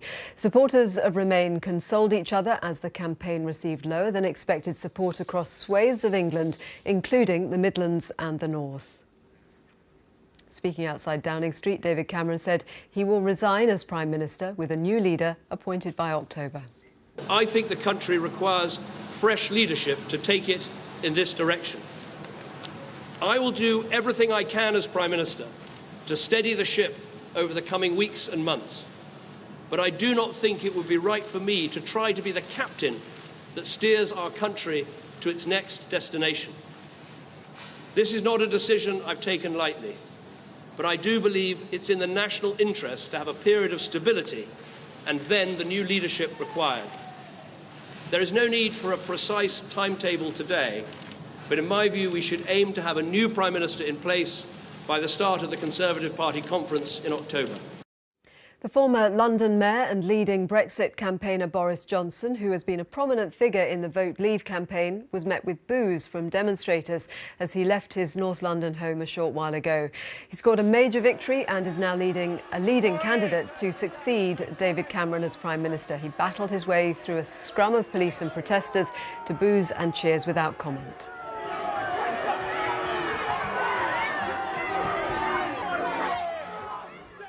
The results have upset the world's financial markets. The pound plunged. It's the biggest one-day drop in 30 years. It fell to levels not seen since 1985.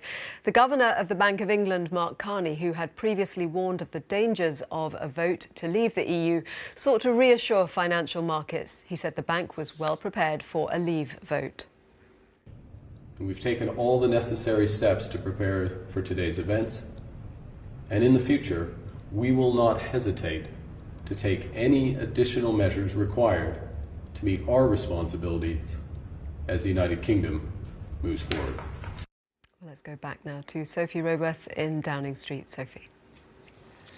Joanna, thank you very much. So, big questions about what this decision will now mean for the United Kingdom. Big questions, too, about what it will mean for the future of the European Union and for its 27 other member states. The European Parliament has held an emergency meeting this morning in response to the referendum result. Matthew Amroliwala is in Brussels for us now. Matthew.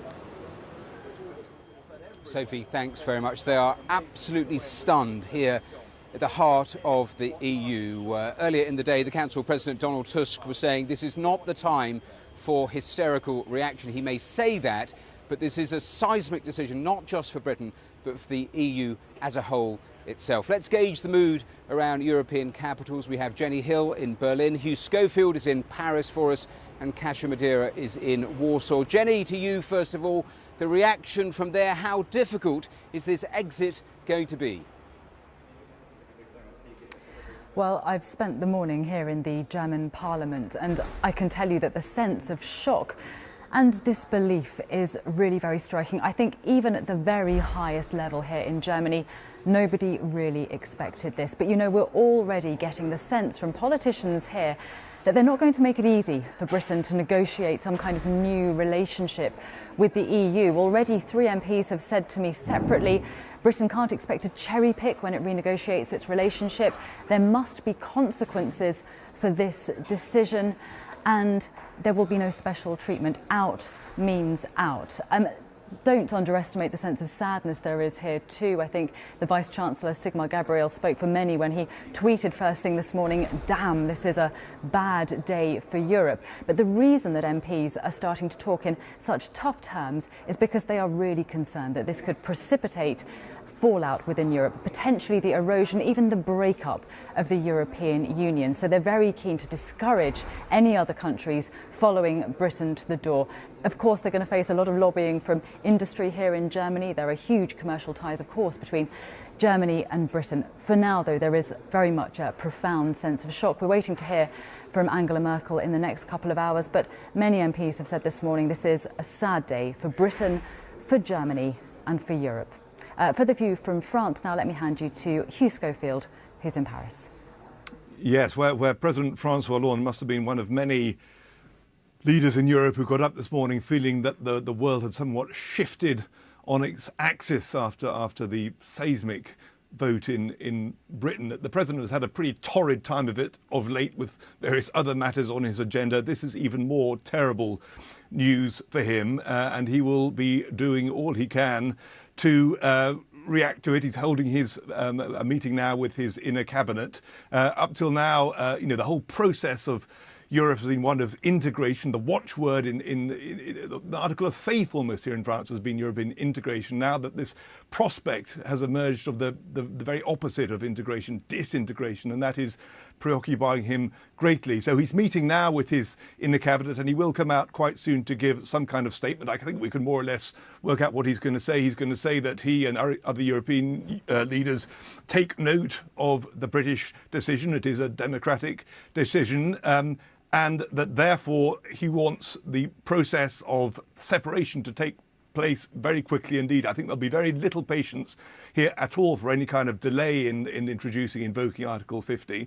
And he'll be very clear too that there will be no favours given to the Britain, no kind of halfway house in the British separation. But for the rest, we will talk about the EU and the need for a new leap forward and the need for, as Jenny was saying, no more contagion, because the great fear here is, of course, Le Pen's party in the National Front taking advantage of this to push its agenda. Now I must hand you over to Warsaw and Kasia Madeira. Well, I can say that that sense of shock here in Poland is absolutely echoed. The Foreign Minister Witold Waszczykowski said that this is bad news for Europe and bad news for Poland. Let's not forget that Poland has around 1 million or so of its nationals living and working in the UK. What is going to happen to all of these people? Their future is uncertain, and their future is of deep concern here for the government here in this country, because they send back around $1 billion a year, so a sizable chunk of money. Now, will they need visas? Will they need travel permits? Will they need work permits? This is all for discussions for the future, but it's this sense of sadness and also a sense of loss. I've been speaking to some students, one who is going off to Oxford University, who says that she feels unwanted. She feels unwanted by the UK, and her future is so bright. So a real sense of loss, and also a political loss for the Polish government here, because of course their ally, the British Conservative Party, was a huge political force in the European Conservatives and Reformists. So it's a day of shock at the moment. I think Poles here are just coming to grips after yesterday, when Polish politicians from both parties, from all the parties, governing and opposition, were saying hold your fingers, which means basically keeps your fingers crossed for the UK. So now I guess it's a matter of how Poland will agree some kind of agreements with the United Kingdom. How will Brussels deal with it? Which leads me back to you, Matthew. All right, Kasia, Hugh and Jenny, thanks to all of you. I mentioned Donald Tusk a few moments ago. He is due to have a news conference within the next half hour with Jean-Claude Juncker. Mr Juncker earlier in the week saying he wouldn't resign if in effect he'd overseen a Brexit vote. So both of those will speak in the next half hour. I'm not sure they ever really had real contingency plans. They better get some. Sophie, back to you. Matthew, thank you. Well, while there is shock across large parts of Europe, celebrations here. Millions of people who voted to leave can't believe that they have finally got what they wanted for so long. UKIP's Nigel Farage, we've already heard from him this morning. He's called it Independence Day for the UK, and he's tweeted a short time ago that he had kippers and champagne for breakfast.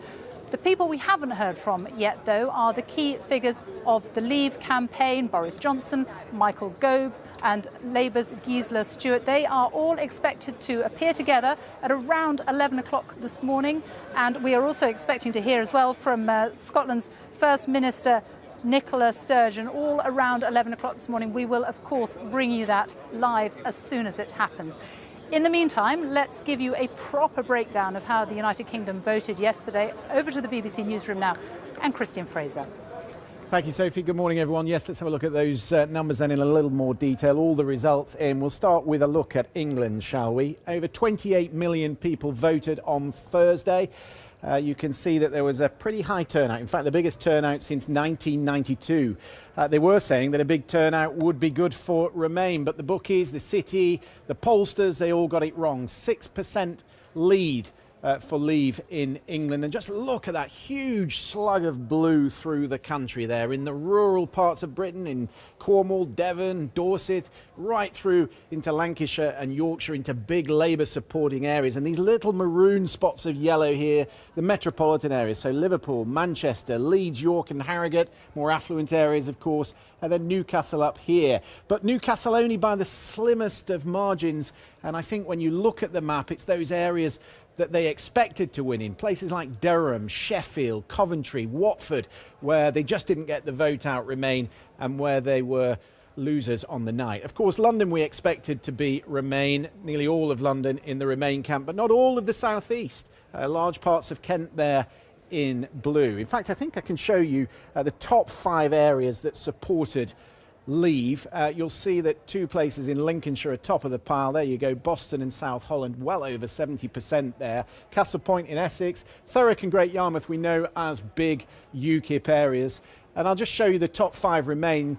No surprise there at the top, Gibraltar, of course, next to Spain, 96%, almost universal in Gibraltar. But then also the London boroughs, Lambeth, Hackney, Haringey and Foyle in Northern Ireland, which we'll talk about in a second. But let's take a closer look at Scotland. 32 regions in Scotland, every one of them going to Remain. But the interesting thing was the turnout. 2.7 million people voted in Scotland. The turnout was 67%, which was less than the UK average, 85% in the independence referendum, so much lower. Maybe some voter fatigue, 4 elections, of course, in under 2 years in Scotland. But the result, as we've been hearing from Gavin in Edinburgh, overwhelming, 62% to 38% for Leave. And of course, that opens up that question of a second independence referendum vote in Scotland. Similar picture in Northern Ireland, and an interesting picture as well. The vote perhaps split along some sectarian lines here. So 3 areas of Belfast out of 4 voting for Remain, but it's these areas close to the border, look, all in yellow. The turnout, again, lower than the UK average, 790,000. But let's take a final look at Wales, because this will be a huge disappointment to Labour and to Jeremy Corbyn. Only 5 of the 22 areas in Wales going to Remain. So Cardiff, yes, went to Remain, but Swansea didn't. And also some key areas like Merthyr Tydfil, Newport, Caerphilly, all going towards Leave. Again, turnout very high in Wales, and a similar picture when it's rounded up, 6-point lead for Leave over Remain. All those figures, incidentally, are on the website, so if you want to have a look at the website, do take a look, bbc.co.uk/news.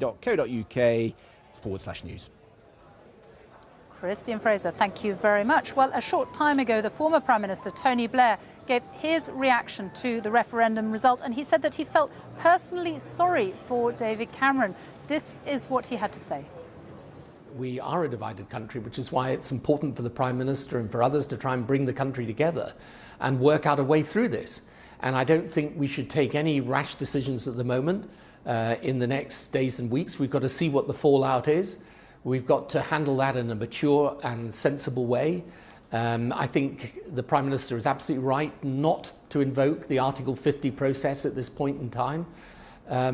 We've got to reflect, we've got to unite, and then we've got to chart a way forward that's in the interest of the country, because we're dealing with massive questions. I mean, these are questions of fundamental importance to our future, economically, in our security, in our politics.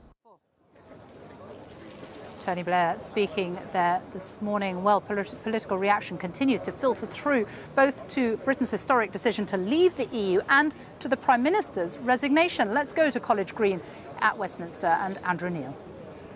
Thanks, Sophie. I've got 3 backbenchers here. Graham Brady, Conservative MP. He's a sort of shop steward for Tory backbenchers. Yvette Cooper, Labour MP, former Minister, and Owen Paterson, Tory MP, who campaigned for Leave.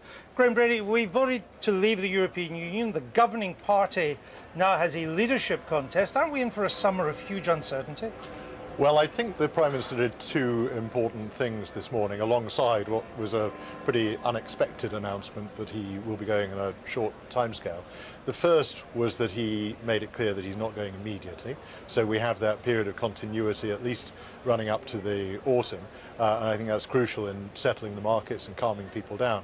The other really important thing that he did was make it clear that he won't be invoking Article 50, this 2-year mechanism for negotiating exit from the EU. It means that we have the opportunity to have a calm, rational discussion about what our negotiating priorities are and how we should carry that out. When does you play a pivotal role in this? When does the Tory leadership contest begin? I will need to discuss that with the 1922 Committee Executive. We'll be meeting on Monday to have that conversation. Obviously, if we were to meet the timetable of a new leader in place before the party conference, we would need to be moving really quite quickly. Yvette Cooper, does the Labour leadership have questions to answer about its conduct of the campaign? I think there are some very difficult questions for the Labour Party. Look, we are in some very difficult waters now, very dangerous waters, and whether that's about the market stability, about the negotiations, and we have got a responsibility now to get the best deal for the country and to show some leadership working with the government in order to do so. I think that includes not calling for the immediate triggering of Article 50, as we seem to be earlier this morning. Mr. Corbyn, I understand, has called for the immediate I don't think that is the right thing to do. I don't think that would be in the interests of the British people. I mean, obviously I'm very disappointed by the result, but we have to respect it and get the best possible deal for Britain and for Labour communities across Britain, which otherwise would be very vulnerable if we don't do that. And that's our responsibility now. On the conduct of the campaign, why does Labour no longer represent the aspirations of the non-metropolitan working classes? Right, there's been a big gap between the cities and the towns, the industrial towns, the coalfields. And I think we have to recognise that the Labour Party did not, I think, reflect people's concerns about immigration. I don't think the government had practical responses to people's concerns about immigration. There is now a big divide in the country around immigration, and we've got to try and build a new, sensible consensus around that. It's not an easy thing to do, but I think we have a responsibility to do that. Otherwise, regardless of the trade negotiations and so on, we will have a longer-term problems for the country. Owen Paterson, who would you like to see as the next leader of the Conservative Party? Well, let's see who puts their hat in the ring. Well, who would you like to put their hat in the ring? I'm not going to name a candidate at the moment. Let's just see who wants to put... We only heard about this incoming... You tried to tell me you've not been thinking about it. No, I haven't really, no. I've been concentrating on winning the vote last night, which I'm absolutely delighted we succeeded in doing. Is it not the case that Boris Johnson, given that he went effectively to head up the Leave campaign, is pretty unstoppable? He'll have a strong case, obviously, and have a lot of support, but so will others. So let's, honestly, I think we're jumping the gun a bit. Let's see who puts their name in the hat. Well, it's underway. You know politics as well as I do. The moment a Prime Minister says that he's resigning, the leadership campaign begins. Yeah, and I watched the same statement by the Prime Minister as you did, and I was as surprised as you were, probably. Were you surprised? Surely it was inevitable he would resign. No, not necessarily, no. I mean, I didn't actually sign the letter that was going around, but I thought that he was elected on a platform last year of delivering a referendum, which meant that if there was a Leave vote or a Remain vote, he stayed as Prime Minister. Anyway, where we are, there's going to be a contest. Yeah. I think the important thing now, and I think Yvette's quite right, is that we've got a clear statement that we will not precipitately trigger Article 50, which is a good thing. And I think what that's to get us out, that's to begin the negotiations. Under the Treaty of Lisbon, there's a formal 2-year period if a member state wants to secede from the European Union. And you should do that, if you decide to do that, once you've got the broad outlines of an agreement. And I think actually what we've now got is a period where we can sit down and work out exactly what those broad outlines are. Part of which is the issue Yvette raised, which is immigration. I mean, yesterday I was outside polling stations. Time and again, this issue was raised because we have got probably the first major economic rebound where a lot of people have not seen any remuneration increase because of this extraordinary influx. And we have trades like horticultural trade, which badly needs skilled workers. You have... Let me just interrupt you, just to tell our viewers that David Cameron has gone to Buckingham Palace to have an audience with the Queen. He did say this morning when he announced that he was resigning that he had already spoken to the Queen naturally. So it may have come as a surprise to you, but it didn't come as a surprise to Her Majesty. I suppose few things do these days. Tell me about the leadership contest. You've got to be a Tory MP to stand. Yes. And a number will throw their hats into the ring, and the Tory MPs have first go. They whittle it down to 2. That's right. The rules require that we provide a choice of candidates for the party in the country. In the past, that has always been interpreted as 2. I can't see any reason why we would be likely to change that, but it'll be a decision for the 1922 executive, then in consultation with the board of the party. But that is the fundamental And do you expect Theresa May, the Home Secretary, to come out of her safe house in time for this leadership contest? I'm sure the Home Secretary will be very much in evidence. Well, she hasn't been during this campaign, has she? I think she's made some cautious interventions from time to time. Limited and cautious, I think, would be fair to say. Which may have been wise. The Prime Minister's fallen on his sword. Should Mr Corbyn fall on his sword? Well, you're right that David Cameron has taken responsibility for a campaign which I think also didn't offer a positive vision. That was the other problem with the campaign the Prime Minister ran. But I think the challenge really now is for the country in terms of the Labour Party and the questions that have to be asked. The Labour Party, the next step is the Shadow Cabinet is meeting, I think, as we speak.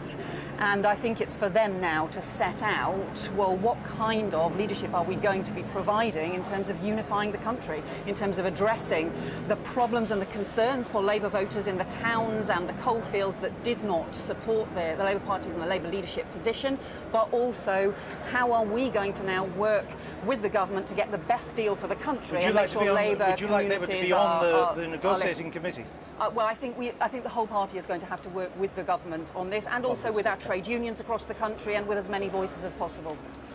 I thank all 3 of you. We'll leave it there. The sun is out. Not sure what that means, but it is. But then I guess it is June. Let's go back to Sophie in Downing Street. Andrew, thank you very much. Well, I think we can show you now shots of Buckingham Palace, because as we know, the Prime Minister left Downing Street about 45 minutes ago now, out through a back door, and he is now at Buckingham Palace, where he is having an audience with the Queen following his decision that he will step down as Prime Minister by October. A decision that many didn't think would come quite as early as today, but an emotional moment, emotional scenes for the Prime Minister and his wife here in Downing Street when that was announced, when he made that announcement at about 8:15 this morning. And now he is meeting with the Queen to inform her of his decision. Well, we can go now to the city, because there has been plenty of turmoil in the city this morning. The bankers, the traders, many of them, thousands of them, who have been up all night, many of them had bet on a Remain vote. It was wrong, and as a result, the pound plunged in the early hours of this morning. The markets too. Steph McGovern is at the Bank of England for us now. And what is the situation now? Is it rallying? Good morning to you. Yeah, I think since we heard the Governor, Mark Carney, speak earlier, he was trying to reassure markets. They've picked up a little bit, but still very much down. But I want to give you some business reaction from Sir Ian Cheshire that we have here, who's chairman of Debenhams. What do you make of what's happened today? Well, obviously an amazing, extraordinary, historic day, and the British people have decided, so now in business terms we have to get on with it. I think the issue now is really short term. We need the calm, so the governor's speech really important to calm markets down, but we've seen the pound is way down, stock markets are marking down, particularly retailers. Second is we need to know who the leadership is going to be, the political leadership. And then the third bit we're going to need from a business point of view is a sense of the next 2 or 3 years. What's the plan for how do we redefine our relationship? You mentioned the retail sector there. How hard do you think it will be hit by this? Well, the stock market has said that we're over sort of 10-15% down this morning, because they can see that most of what we sell we import, so that's going to cost more because of the pound collapsing. Secondly, if the uncertainty of economic growth is there, then people typically spend less in shops. So from the retailer's sales line, that's not great news, and which is what we've been saying for the last few months. Were you surprised by this? Were businesses ready, do you think, for this happening? Well, I think most of the UK was surprised by the end result. It's difficult to prepare exactly for this because it depends again on this point of how do we actually end up working with Europe. I think what has been really noticeable is how much more divided the country has been on this issue, with basically certainly the younger population voting to stay and then certain regions voting to leave, and that degree of difference has been much more sharply marked than I would have expected. Sir Ian Cheshire, thank you very much for your time this morning. That's it for me here at the Bank of England this morning. Steph McGovern, thank you. Let's just show you now some images from the location in central London, where we are expecting shortly to hear from the leading figures of the Leave campaign. Boris Johnson will be speaking, Labour's Gisela Stewart and Michael Gove as well. That is expected in about 5-10 minutes' time. We will bring you that live as soon as we get it. But now let's get some reaction from Victoria Derbyshire in Manchester with a panel of people who she has assembled. Well, Steph was talking about the events in the city and the reaction in the city. We've been talking about the economy here and people's money with voters as they drop into the People's Museum to discuss the people's vote, which is to leave the European Union. Paddy, you voted to leave and you believed those economic forecasts from the Remain campaign and still went for leave. Why? Yeah, after considering the forecasts, I did think it was inevitable that there would be a temporary shock to the forecasts, pound, the FTSE.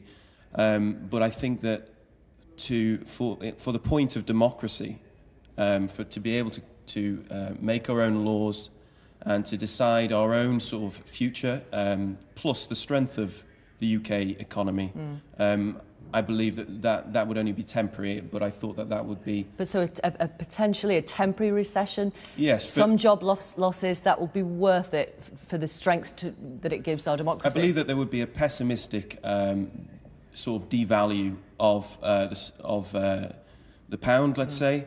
But I think that after a while that would pick up because I believe that the UK economy is strong. Bex, what do you think of that? You voted to Remain. Yeah, I voted to Remain. I think we are stronger as a bloc. I think when people talk about Great Britain, I think we've kind of moved past that point. We're a part of a global economy and we need to be part of a bigger economy. But what about Paddy's point of view, that a temporary shock is worth it to him? I'm not convinced, and I wanted to vote on a kind of bigger level, and I was worried about people at the bottom of the economy. I think we're going to have real problems with people at the bottom of the economy. The weakest and the poorest are going to struggle the most.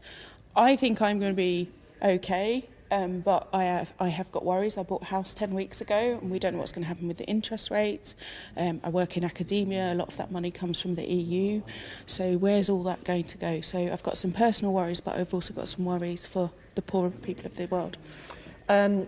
Jules, you voted to Remain. When you see events in the city, when you see the Governor of the Bank of England come out immediately after David Cameron to try to reassure the markets, what do you think here in Manchester? Well, clearly we knew we was going to have a shock.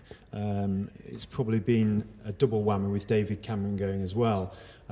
We just need to stay strong and keep our resolve here. The markets have already started to move back a little bit. I think tomorrow is going to paint a lot different a picture on the whole economy anyway. Well, tomorrow's Saturday, so when the markets when the markets reopen on Monday. So it's a new day, and like I said earlier, the one thing that we don't want to happen is to talk ourselves into a recession and talk ourselves down. We've got to remain positive. Everyone is nodding in agreement. Well, that's right. The decision has been made now, and I voted Remain for various reasons, but I'm not dismayed either by the result.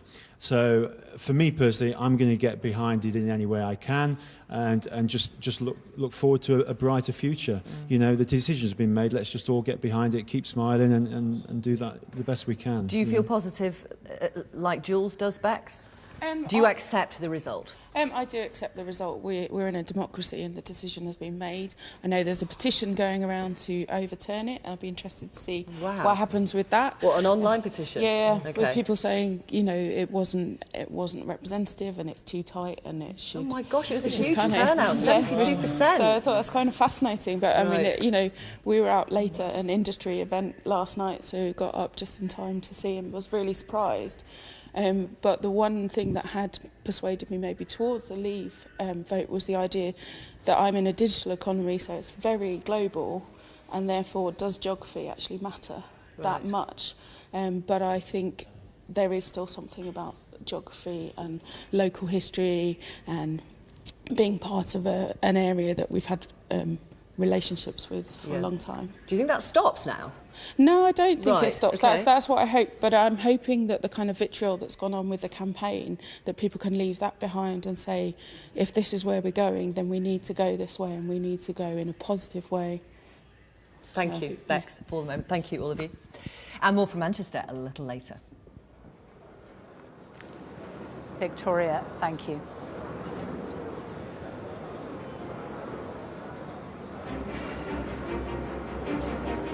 The UK has voted to leave the European Union in the most seismic decision in generations. David Cameron has gone to see the Queen after announcing that he will resign as Prime Minister. 52% of people who cast a ballot made the momentous decision to leave the EU. The Prime Minister earlier gave an emotional address explaining his decision to go. I will do everything I can as Prime Minister to steady the ship over the coming weeks and months. But I do not think it would be right for me to try to be the captain that steers our country to its next destination. One man who could replace him, Vote Leave campaigner Boris Johnson, battles through a scrum of police and protesters before meeting with his victorious fellow campaigners. And this is the scene at the Vote Leave headquarters in London, where Mr. Johnson is due to speak any moment now. We'll bring that to you live. Leave campaigners are jubilant at the results, saying it sends a stinging message to the European Union's political elites. But more sombre scenes in the city as the pound plunges. Financial markets also fell sharply, with bank shares among those hit hardest. The leadership debate in the Tory party has already begun here after David Cameron's announcement that he's going, but the repercussions of yesterday's vote have rocked the whole of Westminster. What does it mean for the Labour Party and for UKIP too? I'm talking to leading politicians and commentators about what happens next in British politics and for the future of the UK and the EU. Here in Manchester, we will talk to voters about the momentous decision that some of them have made and the dramatic ramifications. There really is quite a sombre mood in here now after David Cameron's announcement, including from Leave voters. So we will ask about people's hopes and fears for the United Kingdom now.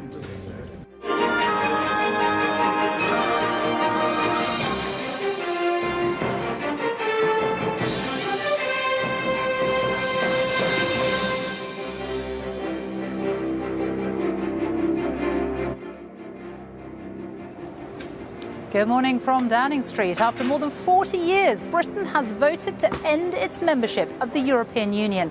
The vote was decisive. 52% chose to leave the EU and 48% wanted to stay. David Cameron has announced that he is to step down as Prime Minister, and he is currently at Buckingham Palace for an audience with the Queen. Mr. Cameron, who argued strongly for the Remain campaign, said the will of the people must be respected and fresh leadership was required, with a new Prime Minister in place by October. Shots there of the Prime Minister's car travelling through central London right now. Well, UKIP's leader, Nigel Farage, has called the result Britain's Independence Day. The prominent Leave campaigner, Boris Johnson, was booed by some in the crowds outside as he left his home this morning, cheered though by others. We're expecting to hear from him at a news conference in the next few minutes. Well, the final result shows that Leave secured its victory by a margin of more than 1 million votes. In total, 17.4 million people voted for the UK to leave the EU. That compares with the 16.1 million voters who backed Remain. More than 72% of eligible voters took part, a high turnout. In England, more than 15 million people voted for the UK to leave the European Union. 13.2 million people backed Remain. In Scotland, every voting area came out in favour of Remain. 62% of Scottish voters backed Remain, with 38% backing a Leave vote. In Wales, Leave won over 52% of the vote and secured the most votes in all but 5 of the 22 counting areas. In Northern Ireland, the only part of the UK that shares a border with the European Union, voters backed Remain, with 55% of voters choosing to remain in the EU, with 45% voting to leave it. Well, that is how the results across the UK look this morning. We will, of course, continue to discuss in great detail what it all is going to mean for you, what it will mean for the United Kingdom and also for the European Union. But first, our political correspondent, Carol Walker, has this report on the dramatic events so far. There was no hiding the emotion as the Prime Minister and his wife Samantha emerged from Downing Street. Good morning, everyone. He said the will of the British people must be respected, but having fought and lost the battle to remain in the EU, the country should have a new Prime Minister. I fought this campaign in the only way I know how, which is to say directly and passionately what I think and feel, head, heart and soul. I held nothing back. But the British people have made a very clear decision to take a different path.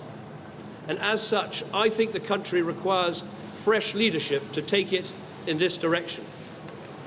I will do everything I can as Prime Minister to steady the ship over the coming weeks and months. But I do not think it would be right for me to try to be the captain that steers our country to its next destination. With turmoil and uncertainty in the financial markets, the Governor of the Bank of England said it was prepared to take further action to support the British economy if necessary. We've taken all the necessary steps to prepare for today's events, and in the future, we will not hesitate to take any additional measures required to meet our responsibilities as the United Kingdom moves forward. From the moment the results started coming in just after midnight, there were big wins for Leave. Ladies and gentlemen. By the end of the night, Leave had won a clean sweep across the north of England, the Midlands, the east and west of England. London was the only region of England to support remaining a member of the EU. The result in Flintshire reflected the outcome across Wales, where voters backed Brexit. But Scotland voted by a clear majority to stay in the EU. Scotland's First Minister said it was clear that the people of Scotland see their future as part of the European Union. The results will bring fresh calls for a second referendum on Scottish independence. Northern Ireland, too, has voted to remain in the EU. Sinn Féin has said it intensifies the case for a vote on whether Northern Ireland should leave the United Kingdom. Shortly before 5 o'clock this morning, it was clear the UK had taken the historic decision to leave the European Union.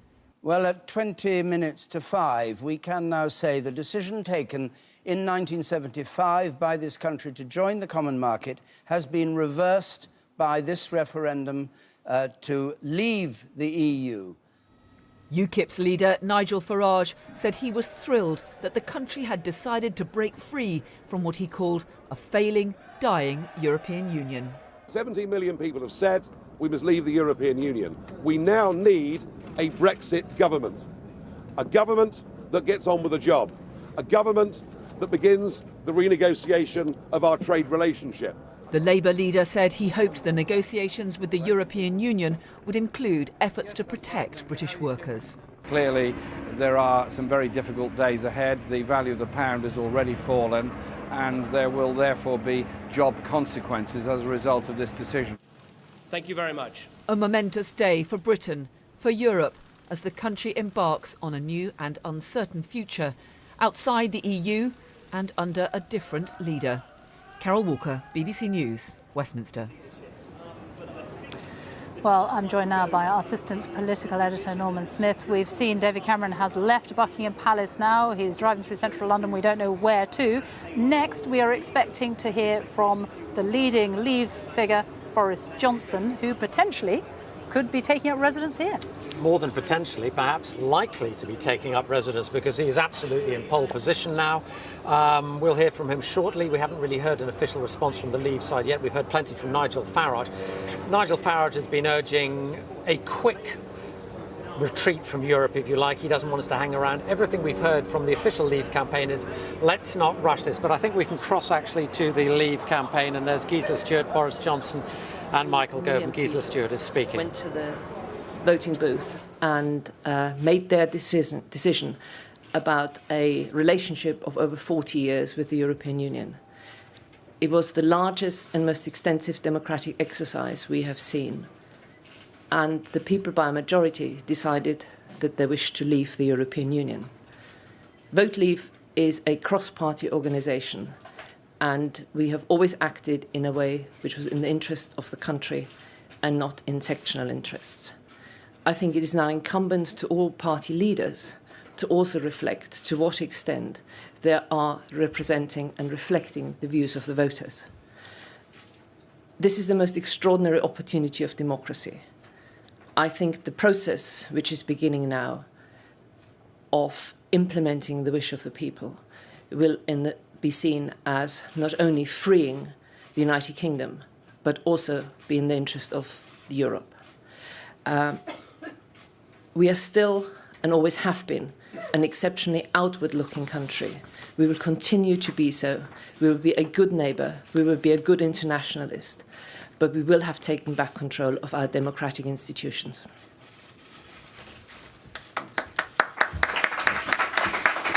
Thank you very much, Gisela. And I want to begin this morning by paying tribute to David Cameron, who has spoken earlier from Downing Street. And I know I speak for Michael in saying how sad I am that he has decided to step down, but obviously I respect that decision. I've known David Cameron for a very long time, and I believe he's been one of the most extraordinary politicians of our age. A brave and principled man who's given superb leadership of his party and his country for many years, reforming our public services, delivering one nation conservative government, making this country the most dynamic economy in Europe, and with his own brand of compassionate conservatism that rightly earned his party the first majority government for decades. It was his bravery that gave this country the first referendum on the European Union for 43 years, the first time that many of us have had the chance to vote explicitly on this question. Today, I think all of us politicians should thank the British people, because in a way they have been doing our job for us. They hire us to deal with the hard questions, and this year we gave them one of the biggest and toughest questions of all. Some people are now saying that was wrong and that the people should never have been asked in this way.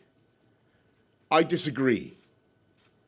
I believe it was entirely right and inevitable, and indeed that there is no way of dealing with a decision on this scale except by putting it to the people. Because in the end, this question is about the people. It's about the right of the people of this country to settle their own destiny. It's about the very principles of our democracy, the rights of all of us to elect and remove the people who make the key decisions in their lives. And I think that the electorate have searched in their hearts and answered as honestly as they can, and as Gisela says, in a poll on a scale the like of which we have never seen before in this country, they have decided that it is time to vote to take back control. From a European Union that has become too remote, too opaque, and not accountable enough to the people it is meant to serve. In voting to leave the EU, it is vital to stress that there is now no need for haste, and indeed, as the Prime Minister has just said, nothing will change over the short term, except that work will have to begin on how to give effect to the will of the people and to extricate this country from the supranational system. And as the Prime Minister has rightly said, there is no need to invoke Article 50.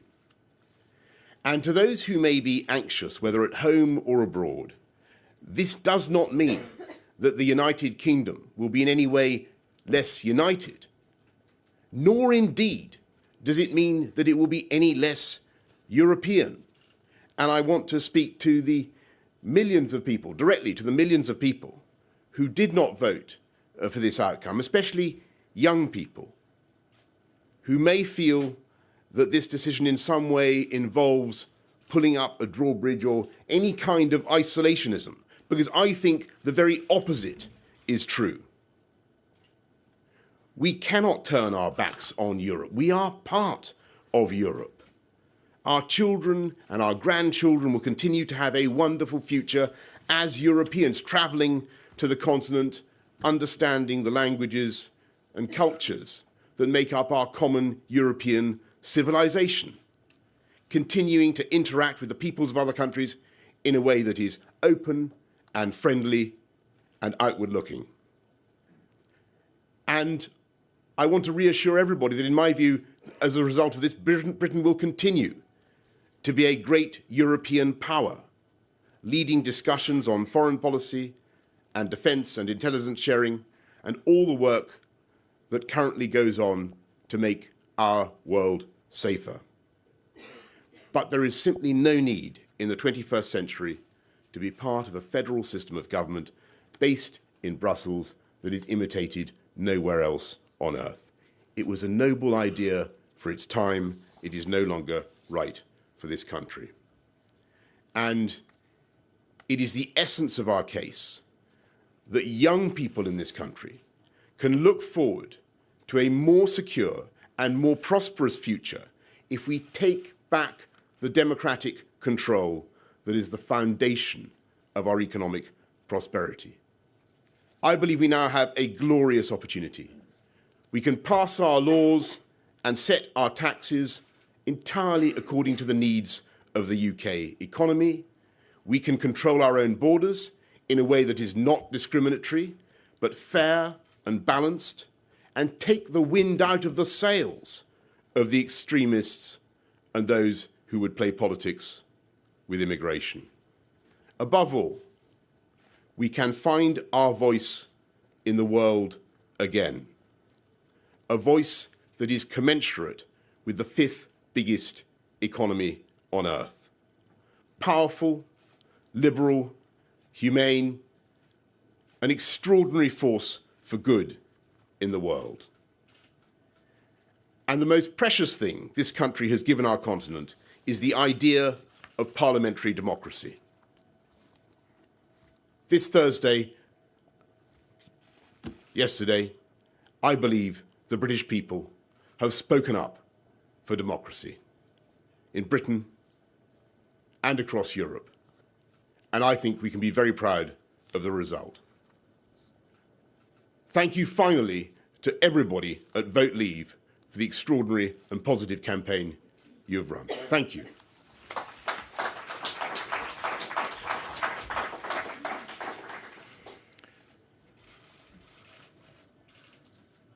I want to join Boris in paying tribute to the Prime Minister.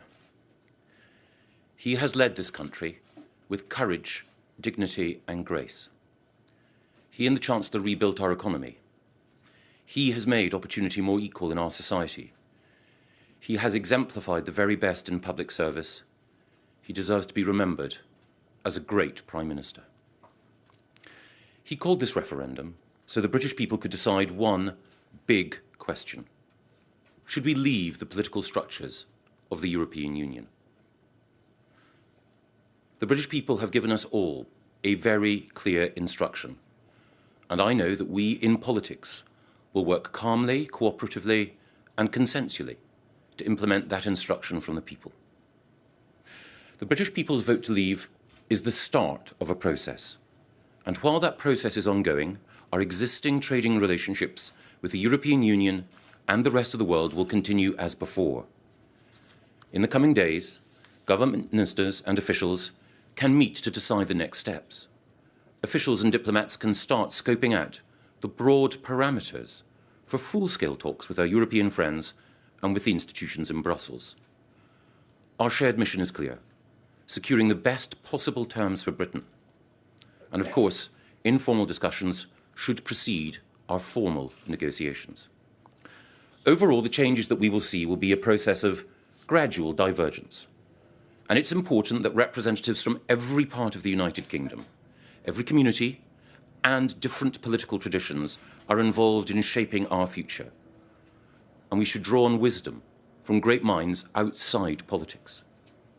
As we move forward, we should be in no doubt that Britain is embarking on a new chapter, but one that is in line with our best traditions. We have always been an open, inclusive, tolerant, creative, and generous nation. Open for business, open to trade, open to other cultures, open to the world. Now, we have a new chance to extend that openness even further. We can build a new, stronger, and more positive relationship with our European neighbours based on free trade and friendly cooperation. We can have democratic consent for an immigration policy that is fairer and more humane. We can demonstrate that our progressive, liberal and democratic traditions are being renewed and that we stand with all our allies as resolute as ever against intolerance and oppression. We can take our place as a self-governing democracy alongside other great nations, working for greater global development, security and prosperity. And we can now, calmly and united, take our country forward in the spirit of the warm, humane and generous values that are the best of Britain. Thank you.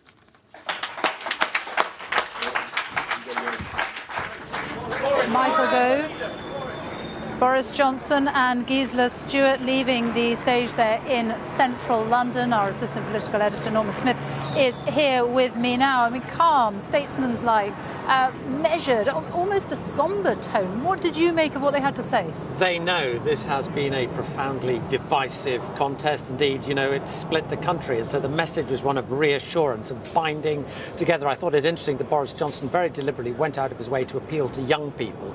The indications being they've overwhelmingly voted to remain in, and saying to them, look, it does not mean we are turning our back on Europe. Likewise, to those who say he has fanned the flames of intolerance, he said by voting to leave, that will take the wind out of the sail of the extremists and those who played politics with the issue of immigration. And in the short term, stressing that nothing is going to change. Article 50, which would kickstart the whole process, it doesn't need to be triggered automatically. I think the message was to sound statesmanlike, sombre, sober, and to try and reassure people that there is a brighter future and to calm the very understandable fears many will have. And saying that Britain will continue to be a great European power. That's what Boris Johnson was very keen to stress. I mean, he has always argued that we will have much more cordial relations with the rest of Europe when we feel more self-confident in ourselves, when we are less sort of the reluctant, embittered parts of the European Union. And I think he genuinely believes that we will reshape maybe the way the whole of Europe now operates. That is part of his overall pitch. Well, let's go now to Brussels, because the President of the European Commission, Jean-Claude Juncker, is speaking there right now. With all rights and with all obligations that derive from this, according to the treaties which the United Kingdom has ratified, EU law continues to apply to the full to and in the United Kingdom until it is no longer a matter.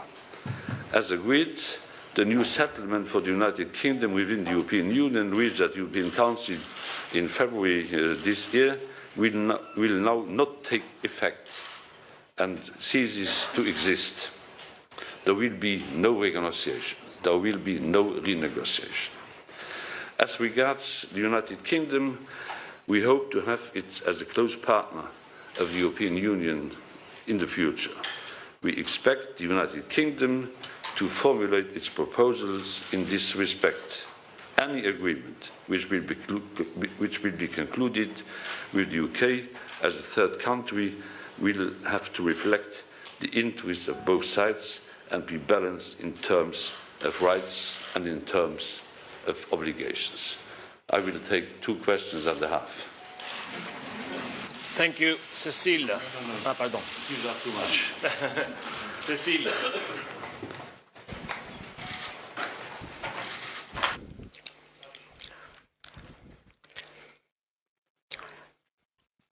Cécile Ducourtieu du journal Le Monde. Qu'attendez-vous du moteur?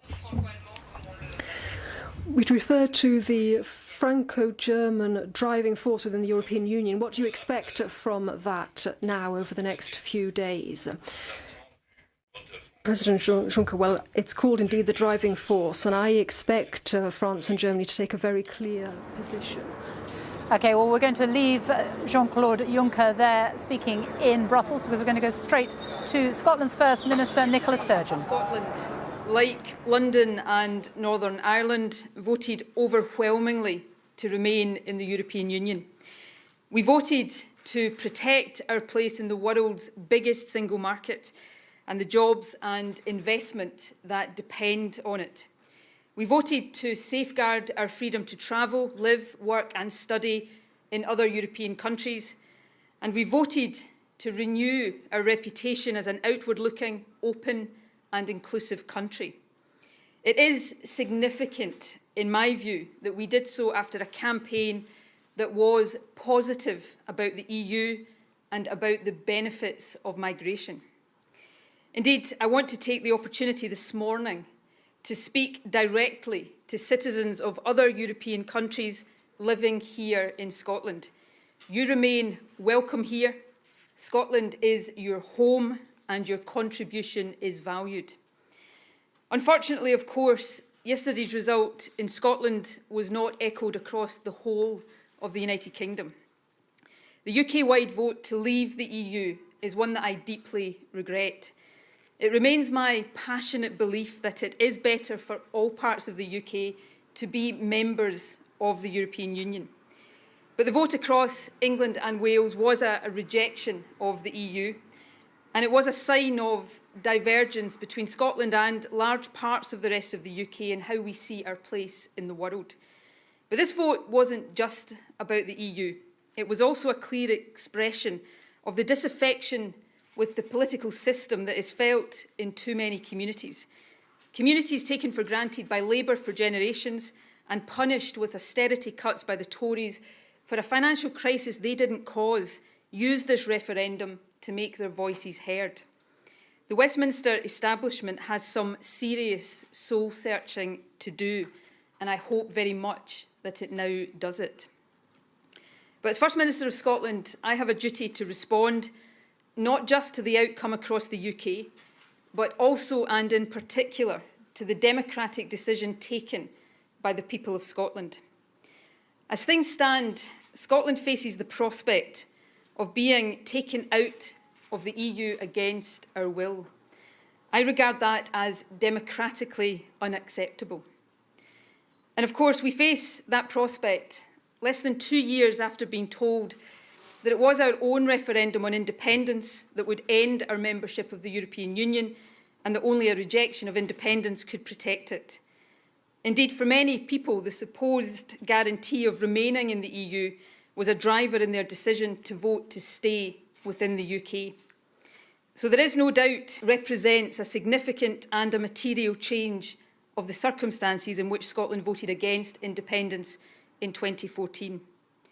My job now is to act responsibly and in the interests of all of Scotland, and that is what I intend to do.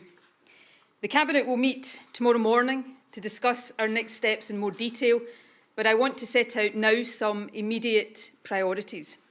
Firstly, we have an urgent job to do to provide as much reassurance and certainty as we can. I spoke a short while ago to the Governor of the Bank of England to discuss his plans to reassure the markets and restore financial stability. Starting this afternoon, ministers will be engaged in discussions with key stakeholders, particularly in the business community, to emphasise that as of now we are still firmly in the EU, trade and business should continue as normal, and we are determined that Scotland will continue now and in the future to be an attractive and a stable place to do business. Our Resilience Committee will meet later this afternoon to oversee these immediate actions.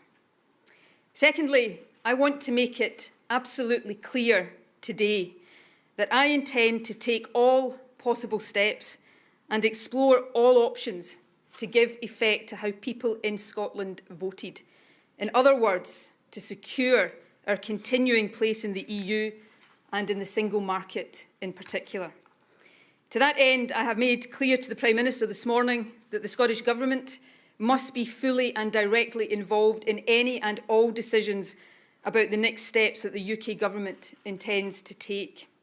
We will also be seeking direct discussions with the EU institutions and its member states, including the earliest possible meeting with the President of the European Commission. I will also be communicating over this weekend with each EU member state to make clear that Scotland has voted to stay in the EU, and I intend to discuss all options for doing so. I should say that I've also spoken this morning with Mayor Sadiq Khan, and he is clear that he shares this objective for London. So there is clear common cause between us. The discussions that take place over the coming days and weeks will, of course, be led by government, but I will seek the support and ensure the involvement of the Scottish Parliament at every step of the way. I intend to speak to all party leaders later today and make a full statement to the Chamber on Tuesday. I will also make a further statement following tomorrow's meeting of the Scottish Cabinet. Lastly, let me address the issue of a second independence referendum. The manifesto that the SNP was elected on last month said this: the Scottish Parliament should have the right to hold another referendum if there is a significant and material change in the circumstances that prevailed in 2014, such as Scotland being taken out of the EU against our will. Scotland does now face that prospect. It is a significant and material change in circumstances, and it is therefore a statement of the obvious that the option of a second referendum must be on the table, and it is on the table. Clearly, though, there are many discussions to be had before final decisions can be taken. It would not be right to rush to judgment ahead of discussions on how Scotland's result will be responded to by the EU. However, when the Article 50 process is triggered in 3 months' time, the UK will be on a 2-year path to the EU exit door. If Parliament judges that a second referendum is the best or only way to protect our place in Europe, it must have the option to hold one within that timescale. That means we must act now to protect that position. I can therefore confirm today that in order to protect that position, we will begin to prepare the legislation that would be required to enable a new independence referendum to take place if and when Parliament so decides. To conclude, this is not a situation that I wanted Scotland or the UK to be in today. But my responsibility in a climate of uncertainty is to seek to lead us forward with purpose. I know that there is a lot of thinking and talking to be done in the period that lies ahead and before final decisions are taken. The issues that we face are complex. There are many people who voted against independence in 2014 who are today reassessing their decision. Indeed, a very large number of them have contacted me already. However, I know that they will not want me to simply assume their support or to hear me talk about the challenges we face as if they are straightforward. They will want me to be straight and honest with them. Now is the time for me as First Minister to do everything I can to bring people together in common cause and to seek to lead our country forward as one. The need to act decisively must be tempered with the need to build consensus, and it will be. That is my duty as First Minister. After a campaign that has been characterised in the rest of the UK by fear and hate, my priority in the days, weeks and months ahead will be to act at all times in the best interests of Scotland and in a way that unites, not divides us. And let me also be clear about this. Whatever happens as a result of this outcome, England, Wales and Northern Ireland will always be Scotland's closest neighbours and our best friends. Nothing will ever change that. But I want to leave no one in any doubt about this. I am proud of Scotland and how we voted yesterday. We proved that we are a modern, outward-looking, open and inclusive country. And we said clearly that we do not want to leave the European Union.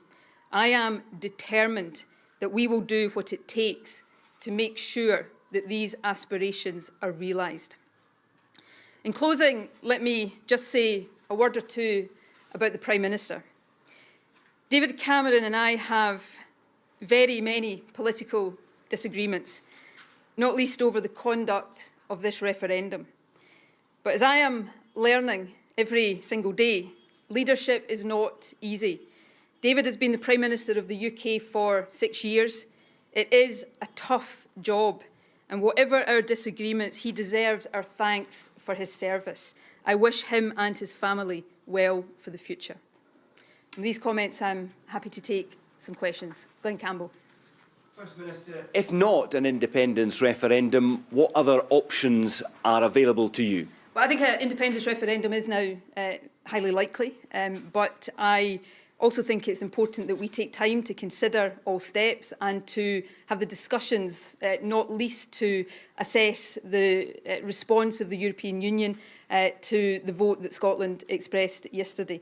I am absolutely determined in my responsibility to give effect to how Scotland voted yesterday, and it's important that I take all steps to make sure that we explore all options to do exactly that. Colin.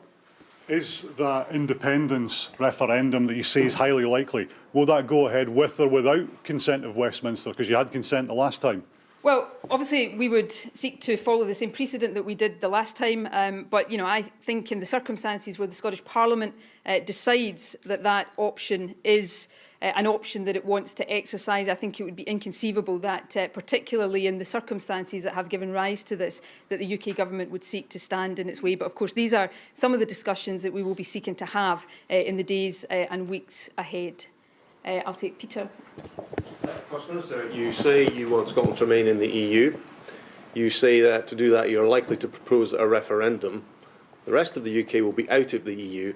That must mean there will be a border between Scotland, a proper, real border between Scotland and England. These are issues that we now have to assess and consider, and we have to do that calmly and rationally. That's why I have said very, very clearly in the remarks I've made today that I am not going to stand here and pretend to anybody that the issues we face are straightforward. We face many complex issues, which is another reason why, in addition to being determined about giving effect to how Scotland voted, I'm going to take the time to make sure that all of Scotland considers all of these issues and has the chance to move forward as one. I think that is of the utmost importance at this time. Sarah. First Minister, are you confident that in the potential turmoil that could follow a Brexit, that those are circumstances in which Scotland will want to vote for independence? I think in the circumstances of turmoil, and can I say I don't want to see turmoil affecting any part of the United Kingdom. I believe the decision that was taken across the UK yesterday was the wrong decision, a mistake. But I hope very much that some of the fears that were had about it are not realised, because it would not be in the interests of people anywhere in the UK if they are. But I'm not sure that is not more in hope than in expectation. But it is exactly because of the uncertainty and the potential turmoil that we face that I think it is in my responsibility to seek to bring Scotland together, to lead Scotland forward into a position that allows us to continue with the stability and the certainty that membership of the European Union gives us. I am not saying that these issues are straightforward, but I do think that is the responsibility and indeed the opportunity that now lies before us. But I'll take Martin. Presumably you don't want to risk losing another referendum. You'll call it when the polls tell you you're almost certain to win it. What level of support do you need at the polls? My guiding principle in every decision I take over these next days, weeks and months will be what I judge to be in the best interest, not of the SNP or as me as First Minister, but what I judge to be in the best interest of Scotland. That is the responsibility I have, and that's how I will guide every decision I take. Right, I'll take one more question. You just said the vote shows that Scotland is forward-looking. Does it follow then that England and Wales are backward-looking? The decision that was taken in other parts of the UK is a decision that people took democratically after much consideration. It's a decision I deeply disagreed with, but I respect the decision that has been taken. But I said during the campaign that I believed it was important to protect our position in the European Union and in the wider world as an outward-looking, inclusive country. I think that's what Scotland voted for yesterday, and that's the position I want to protect. I'll take one more question. First Minister, yes. Article 50.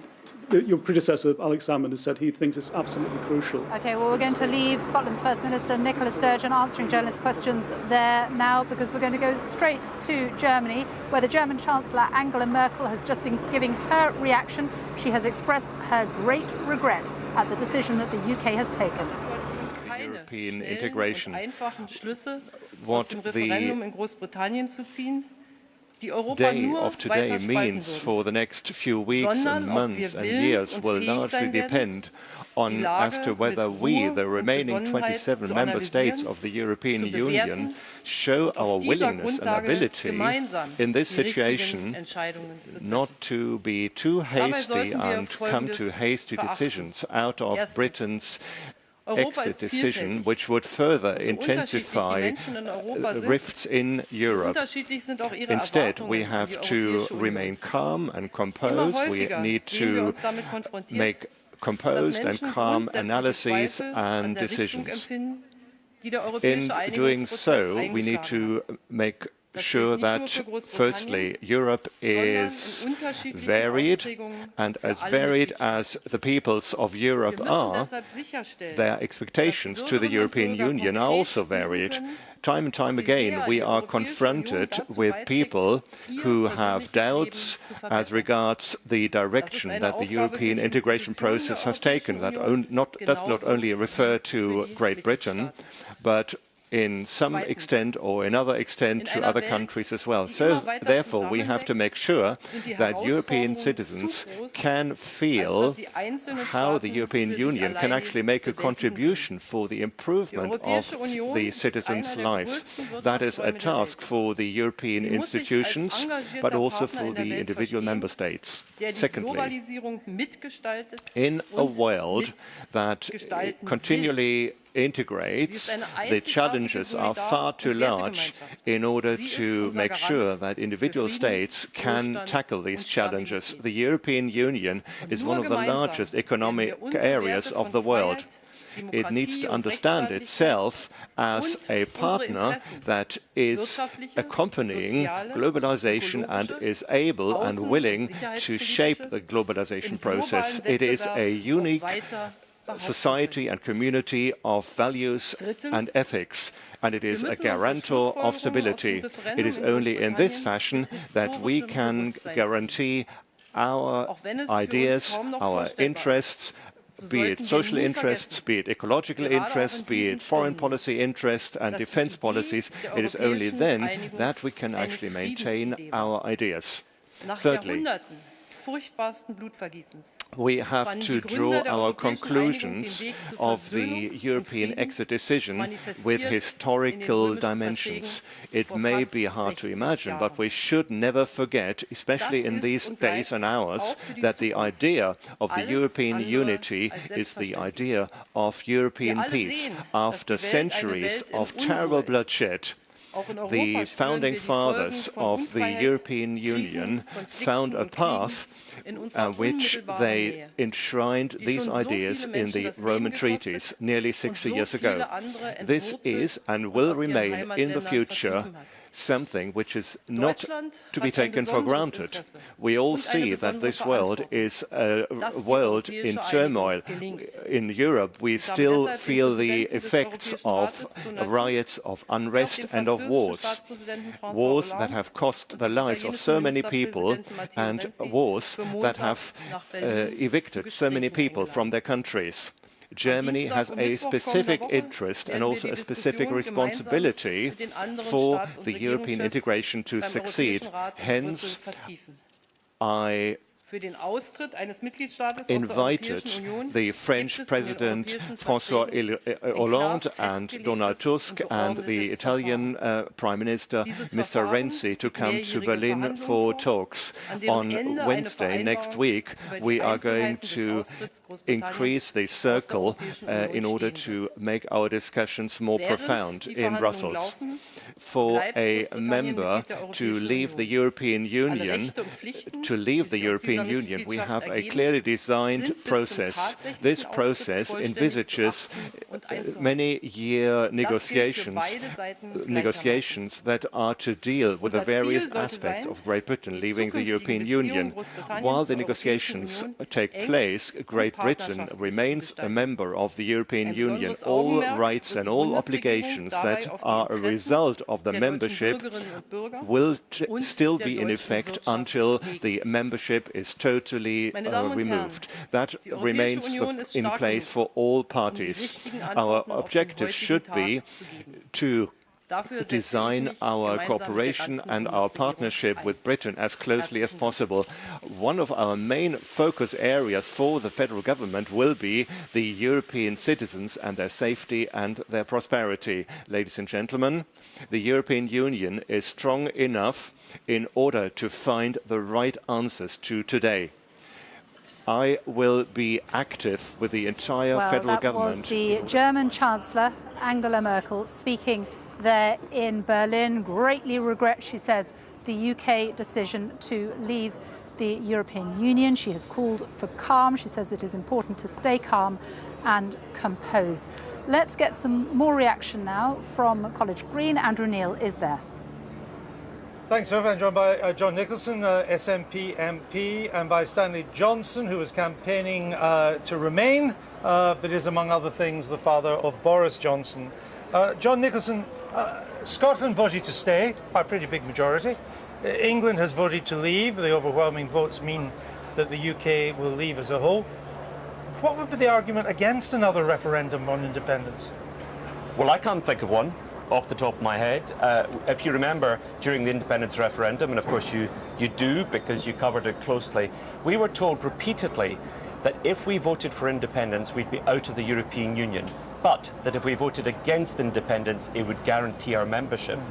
Now, that argument has collapsed with the vote yesterday, and we cannot, it seems to me, be dragged out of the European Union against our will. So there will be another Scottish referendum, in your view? I think it's highly likely, yes. Highly likely? I think it's highly likely. Why not certain? Well, I think, clearly we've got to react calmly to this. We've got to talk to the other political leaders in Scotland. It would be ideal if we could move forward with a degree of consensus. Because the Better Together leaders, the Labour and Conservative and Lib Dem leaders, all promised us this wouldn't happen. So I'm quite interested in hearing what they have to say this afternoon, because clearly they misled the Scottish people because they believed that we would stay in the European Union. What's their reaction to this? Well, we'll try and find out as the day goes on. Stanley Johnson, didn't you call for independence for London? Well, that was a bit of a joke. A bit of a joke, something like that. No, my line was to fight for environmental features, to feature in the referendum. We didn't succeed, but I'm particularly wearing this now because I was wearing it all last night. We believe that we've jolly well got to make sure that in whatever follows, we do preserve the vital environmental gains which we've had from 40 years of being in Europe, and we look to the future as well. I mean, that's the point. I mean, yes. I mean, apart from that, I think it's a day which we recognise it's a day when the country has voted. Country has voted. You lost. We lost, but I rejoice. We had a fantastic exercise of democracy. We had, 32 million people. You rejoice. Of course, I rejoice. What would you be doing if you'd won? Well, I'd be climbing up to the top of the tower. Is your son going to be the next Prime Minister of this country? Do you know something? He's going to, I hope, put his name forward as one of the possible candidates, but he would need to be selected by the MPs. That's the way it goes. Tory MPs, by the way, I think. That's how it goes. He'd have to. I think he'd stand a chance of making the shortlist. That's what I think. If he delivered 17 million votes, for Leave, he ought to get. Well, have a chance to be one of the two names on the shortlist. Well, he's very popular in the Tory party in the country. So if he makes the shortlist, which is then determined by the Tory party, not the MPs, then he wins, I would have thought. Does he? Well, I hope he takes a good notice of the environmental dimension of the whole thing. That's what I think. I mean, not that I'm going to, bother him about this, but I just think these are the crucial issues which we need to look ahead as we rebuild this relationship. John Nicholson, I take the point about Scotland and England voting to go different ways, and therefore the case for a second referendum. Are you sure you would win a second referendum? I mean, for example, if we're talking of a situation where an independent Scotland is a member of the EU and the rest of the UK, or particularly England, is not, you'd almost certainly have to take the euro, because you would not be allowed to be part of the London-based monetary union. That's certainly one possibility. A separate Scottish currency pegged to the pound or pegged to the euro is another possibility. On the question of whether or not we would win, my constituency, East Bartonshire, as you know, voted very heavily for the European Union last night. It was the third largest in the country. It also voted quite heavily against independence. So let me tell you my personal experience going around the doors. When I go around the doors campaigning and talk to people who voted against independence, I quite often hear people telling me that were the UK to vote against the European Union, they would change their views on independence. We're talking about businessmen, for example. I understand that. We're really going to... You're not going to have this referendum until probably towards the end of the decade. That seemed to be the implication while the Article 50 is being triggered. So before 2020. But it could be a condition of membership that you would have to accept the euro. 90% of Scottish exports come to England. You'd be trading in there in a foreign currency. You'd have currency risk. Oil prices may not have recovered. There may well be a border between Carlisle and Berwick. It may not be as easy an argument as you think it is this morning. Well, I haven't said I think it's an easy argument. These are political battles that we still have to face. I just get a sense, my instinct is that people are waking up this morning and being astonished at the result, because I think in Scotland people didn't focus on how English voters were likely to behave in this referendum, and I think a lot of Scottish voters are going to be very surprised at this result. Stanley Johnson, has your son taken us out of one union and then to lead to the destruction of another union known as the United Kingdom? Hey, let's take one step at a time. I just listened to his press conference. I thought that was a statesman-like press conference, and the statement he made I thought was full of wisdom and maturity. What's the answer to my question? The answer is, I do not for one moment imagine, I say this with great respect to you, John, I do not for one moment imagine that we will move towards a referendum in Scotland which comes to a yes vote. Really? Because I see the resurgence of the Tory party in Scotland combined with the low oil price as being something which means you are simply not going to get that vote in Scotland. We better leave it there. It's an argument for another day, and that other day will be coming, I suspect. Thank you. We'll leave it there. Let's go back to Sophie in Downing Street. Andrew, thank you very much. Well, of course, the decision that was taken by the British people yesterday has all kinds of implications and all kinds of questions about what happens next. Our legal affairs correspondent, Clive Coleman, is with me. Talk us through the very simple, practical steps that will happen over the next few months. Absolutely. Well, it all comes under Article 50 of the Treaty on European Union. Now, that's pretty new. It only came into force under the Lisbon Treaty. It's only been around since December 2009. And there is no route map. It doesn't set down a strict timetable or a series of things that have to happen. What has to happen is that the British government has to inform the President of the European Council that we intend to leave. Once that is done, the clock starts ticking. Now, within that period, and it ticks for 2 years, and at the end of that 2-year period, we are out. We are no longer a member of the EU, unless that period is extended, and that has to be extended by agreement. So within that period, an agreement can be done in a number of ways, Sophie. Either it can be done between the UK and the EU as a whole, which seems likely, but it is possible that you can have what's known as a mixed agreement if individual member states face specific budgetary implications. Then you can have a deal between the UK on the one hand and the EU and individual member states on the other. Now that, if it did happen, could prolong this process beyond the 2 years. The other option, of course, is that there is no agreement, and after 2 years we simply leave the EU. We become like any third-party state negotiating with the EU. One important thing I think to mention is that this negotiation, this agreement that we're hoping to conclude within 2 years, is the basic divorce settlement, if I can put it in that way. It doesn't necessarily mean that the trade deal will be done and dusted within that period. It might be, but trade deals are notoriously lengthy and difficult things to conclude. Sometimes they take a decade, sometimes 2 decades. So there's no guarantee that by the end of that 2-year period we'll have a deal on trade, we'll have a deal on the free movement of goods. The deal is going to be the basic divorce settlement. It may include those things, it may not. OK, thank you very much, Clive. We're going to go now to Brussels because Europe, of course, has been reacting with shock to the vote to leave. Matthew Amroliwala is in Brussels for us now. Matthew. Sophie, thanks very much. Very interesting listening to what Clive was just saying there about Article 50. Let me tell you, in the last few minutes, Commission President Jean-Claude Juncker has been talking. He said he regretted the decision but respected it, but then went on to say any delay would unnecessarily prolong uncertainty. We have the rules to deal with this in an orderly way. Let's speak to two MEPs who are here with me, Philippe Lambert and Beatrix von Storck. Thanks, both of you, for joining us here. Philippe, you, first of all, your reaction. Well, it's a big disappointment. I'd still hoped that reason would prevail and that the UK would remain part of the European Union. Now I respect the will of a majority of British citizens. I think that this should really be a wake-up call to European decision makers on the continent as well, because let's face it, Euroscepticism is not something specific to the United Kingdom, and if an increasing number of our citizens grow disenfranchised with the European project, that means that something is wrong.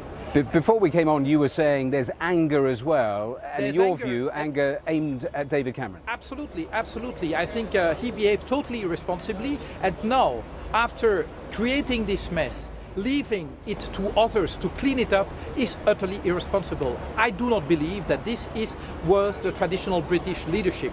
We've seen British leaders of another quality in the past, and I would aspire to see others. I won't miss him. Beatrix, you said an interesting thing, which was, as a German, you would have voted Remain. If you were British, you would have voted Leave. Just explain that conundrum. Because on the German taxpayers' point of view, we are losing the second biggest net payer. So I guess that it's probably not Greece or Italy to pay then what is lacking. But I think it might be a sad day for the European Union and its institutions, but it's a good day for Europe. Europe is based on sovereign democracies and sovereign states, and the people make clear that they don't want to have the ever closer union. This political concept has failed. People do not support it, and all the parties who are speaking out that way gaining ground. And I think this is good, and so I think this was a good day today. So is this the moment where closer integration screeches to a halt in terms of that contagion, the domino effect? Is that a real possibility, do you think? I think a referendum is a real concept. We have to ask the people.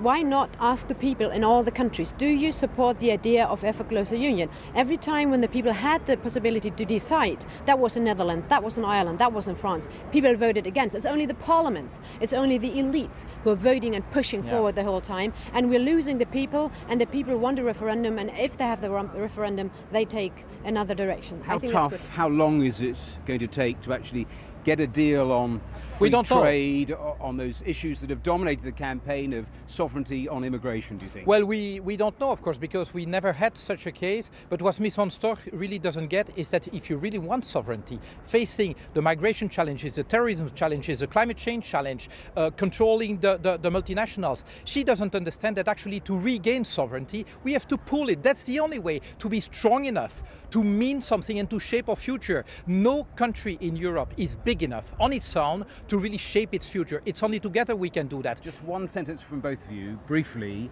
emotionally, after 40 years of this union, where are you today emotionally? Emotionally, I would say, especially the migrant crisis shows that it's only the sovereign decision of sovereign states who now is pushing back the migrant crisis a little bit. It's the Balkans who closed the borders, it's Austria closed the borders, it's not the European solution.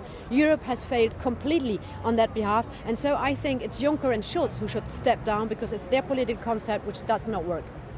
Well, today I remain a committed European because it's only together that we can really regain sovereignty, but I'm equally committed to changing the political course because it cannot be that Europe is working for a tiny minority and leaving the majority of our peoples behind. Do you have any idea, as we stand here now discussing this, just how it is likely to pan out in the weeks and months? When do you think the negotiations might start? Because very different noises coming from London to here in Brussels. Of course, Cameron is seeking again to buy time by his early retirement. I do not think that this is an excuse for not starting the negotiations right away, because they will be long. Article 50 straight away. Absolutely. I mean, we should have a demand, a request based on Article 50 at the Council later this week, and then, well, the process should start, because we know it's going to be long, but there's absolutely no reason, and certainly not internal Tory party politics, to delay the beginning of the negotiation. That would really be shameful on behalf of David Cameron. Beatrix, do you have any sort of idea in your head, a model of where Britain can actually end up in terms of a relationship with the EU now? We can see that Europe consists of more than 50 countries, and 28 and now 27. members of the European Union, or will be. So we can see that there are several countries who do very well without being members of the European Union. So look at Norway or Swiss or other countries. They do very well. They didn't even enter the European Union, and I don't have the feeling that they are bad off. So it is possible to survive within Europe without being member of the European Union, and one can have trade even with countries without the euro. So that functions. There we have to leave it. Beatrix, Philippe, thanks to both of you. We will have plenty more coverage from here, from Westminster. Do stay with us here on BBC News.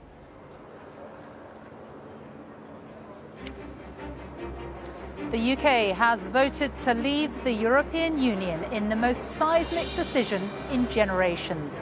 David Cameron has met the Queen this morning after announcing he will resign as Prime Minister.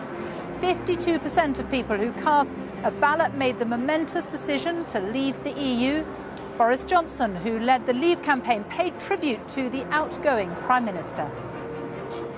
There is simply no need in the 21st century to be part of a federal system of government based in Brussels that is imitated nowhere else on earth. It was a noble idea for its time. It is no longer right for this country. A visibly emotional David Cameron earlier stood outside the door of number 10 with his wife Samantha to explain his decision to leave. I will do everything I can as Prime Minister to steady the ship over the coming weeks and months. But I do not think it would be right for me to try to be the captain that steers our country to its next destination. There is dismay in the city as the pound plunges. Financial markets also fell sharply, with bank shares among those hardest hit.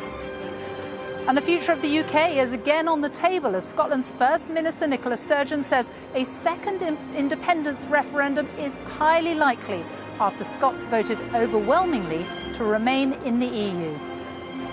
Yesterday's votes already claimed the scalp of the Prime Minister, and it shocked the whole political establishment here in Westminster, where crowds are gathering, helicopters in the air, and trouble in Labour's ranks too, and the prospect of a fresh referendum on Scottish independence. I'm talking to leading politicians and commentators about all this as British politics tries to come to terms with the result. And voters here in Manchester taking in, absorbing all the new information that emerges with each news conference. What is dominating conversation now is that second, highly likely independence referendum in Scotland.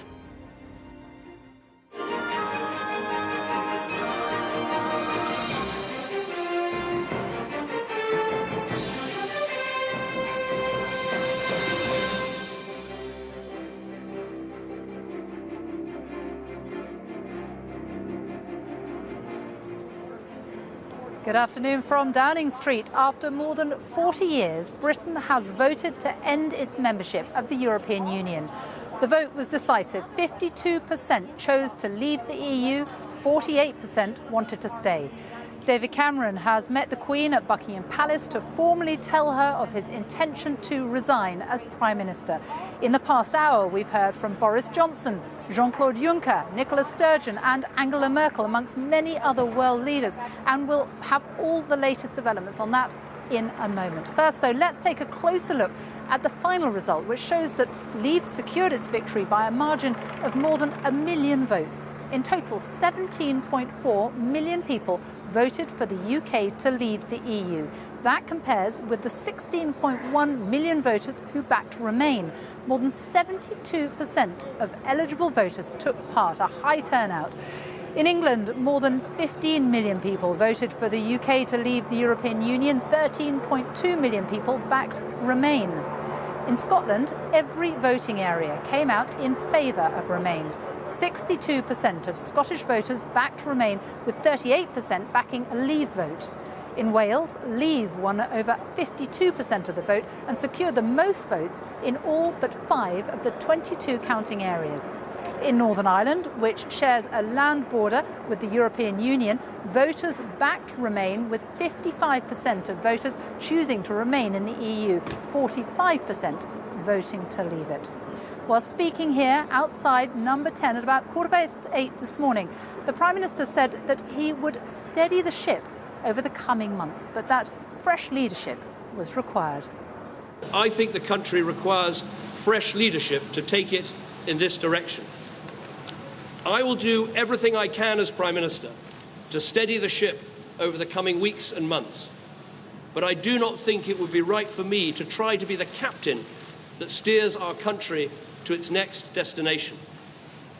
This is not a decision I've taken lightly, but I do believe it's in the national interest to have a period of stability and then the new leadership required.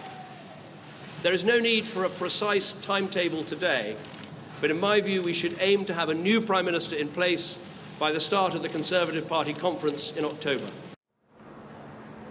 Well, one of the politicians who led the campaign to leave, the former Mayor of London, Boris Johnson, has paid tribute to the Prime Minister as one of the most extraordinary politicians of our age. Mr. Johnson said people had spoken up for democracy and Britain was not turning its back on Europe. Boris Johnson said the UK now had an opportunity to find its voice in the world again. I believe we now have a glorious opportunity. We can pass our laws and set our taxes entirely according to the needs of the UK economy. We can control our own borders in a way that is not discriminatory, but fair and balanced, and take the wind out of the sails of the extremists and those who would play politics with immigration. And as we've been hearing, the voting patterns have highlighted sharp divisions across the United Kingdom. More than 62% of people in Scotland voted to stay in the EU, raising the prospect of Scotland being taken out of the EU against its will. The First Minister of Scotland, Nicola Sturgeon, has told a news conference a short time ago that it was a statement of the obvious that the option of a second referendum was now on the table. When the Article 50 process is triggered in 3 months' time, the UK will be on a 2-year path to the EU exit door. If Parliament judges that a second referendum is the best or only way to protect our place in Europe, it must have the option to hold one within that timescale. That means we must act now to protect that position. I can therefore confirm today that in order to protect that position, we will begin to prepare the legislation that would be required to enable a new independence referendum to take place if and when Parliament so decides. Nicola Sturgeon speaking a short time ago. Our assistant political editor, Norman Smith, is with me now. So much reaction, so much changing in such a short time, and questions now about the Labour leader, Jeremy Corbyn. Events are moving extraordinarily quickly. A letter of no confidence has now been tabled in Jeremy Corbyn from Margaret Hodge and Anne Coffey, two very senior Labour figures.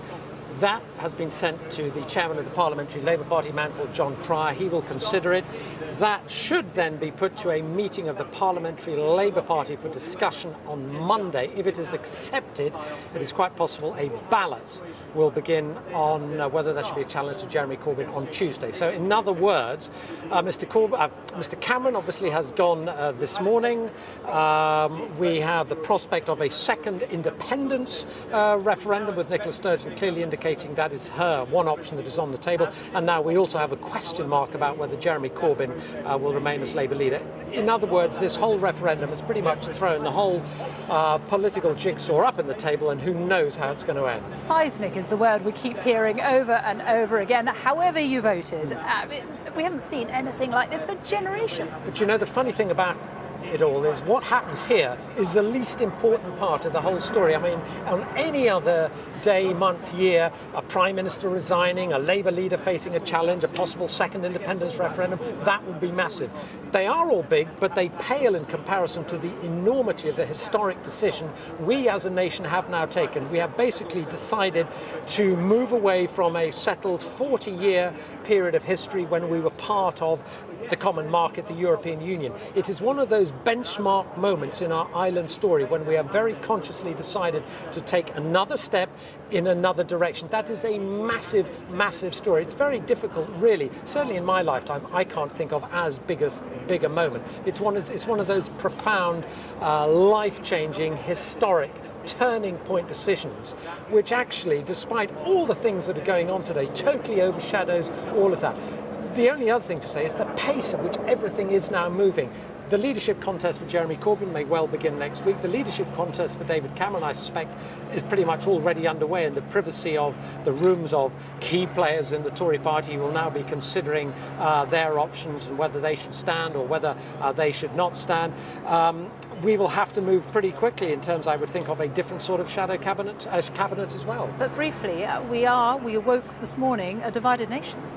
Yes, that is, I suppose, what was most striking about the press conference by the Brexiteers, Boris Johnson and Michael Gove. There was no crowing, there was no jubilation, there was no going, yeah, we've won. It was sombre, it was sober, because they know there are many, many people, yes, some will be, cheered and delighted, others are anxious, are worried, are fretful, and I thought it particularly significant. Boris Johnson went out of his way to appeal to younger voters, saying, look, this doesn't mean we're less European, we're still part of the European continent. Our children and grandchildren, they will still be Europeans, and in many ways he thinks our relationship with Europe will be better. But their tone and the message, I think, underlines the fact they know that this referendum has exposed deep, deep divisions in this country, not just geographically, but also socially, culturally, and somehow that has to be put together again. Norman Smith, for now, thank you. So much reaction, politicians continuing to react, of course, this morning to what's been called an Independence Day by UKIP after Britain voted to leave the EU, and also reaction to the subsequent resignation of David Cameron. Andrew Neil is on College Green with plenty more reaction. Andrew. Thanks, Sophie. It's a bit of a circus down here, actually. There's people all over the place. There's some demonstrators have joined us. They're quite noisy as well. The world's media is here. It's not just the British press is here today. There are TV crews, broadcasters from all over the world, from Asia, Europe, United States and Australia and other parts of the Commonwealth too. And we also have Dan Hannan. He's a member of the European Parliament, a Tory. He was campaigning to leave. Damien Green, Tory MP. He was campaigning to remain. Chris Leslie, Labour MP, campaigning to remain as well. Dan Hannan, we've heard this morning from leading European figures, the Brussels Commission, the Parliament and so on, that they want to begin the renegotiations or the divorce proceedings right away. They don't want to delay. And yet it seems that it's the tactic of the British government to hold on for a while. Well, there are bound to be frayed tempers in the immediate aftermath, and it's important that there should be a cooling off period before we begin talks. Obviously, there's going to be a change in personnel in the UK. When that process has been complete, we can then move towards a phased repatriation of power. I think it's very important to stress that quite a lot of what we're doing will remain in place. I mean, we have to recognise that Damien's side got 48% of the vote. An enormous number of people watching voted for the status quo. We can't pretend that didn't happen. 2 of the 4 constituent nations of the UK voted for the status quo. They have their voice that needs to be heeded. So, we don't have a mandate for anything precipitate or radical or unilateral.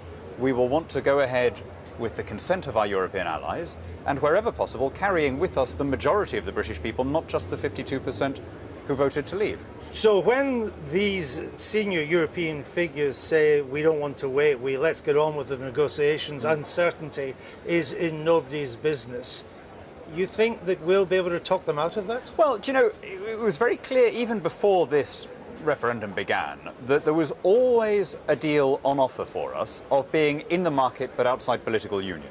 And this was even from the most hardline federalists. Jacques Delors called it privileged partnership. Guy Verhofstadt called it associate membership, and the idea was that we'd be part of the free movement of goods and services, but outside the political stuff, the citizenship and so on. Now, I'm in no doubt that that's still on offer.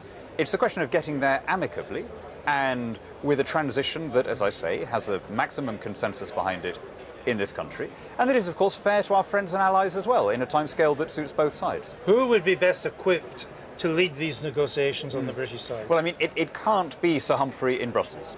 They are the people who created the mess in the first place. Had the Prime Minister got a different deal, this referendum would not have produced the outcome it did. So we can't have the same Foreign Office grandees repeating their mistake. There needs to be, I think, a group of people who represent the will of the British people. Now, of course, as I say, taking into account the fact that it was a narrow result, taking into account that quite a lot of what we've done is going to stay in place, we're not going to rip everything up, and it'll be a cumulative and gentle repatriation of power, because the day we leave is the day we can start to change things. Damien Green, do you think that is a realistic approach to negotiations, or does not take into account the hard line that the European Union members could well take?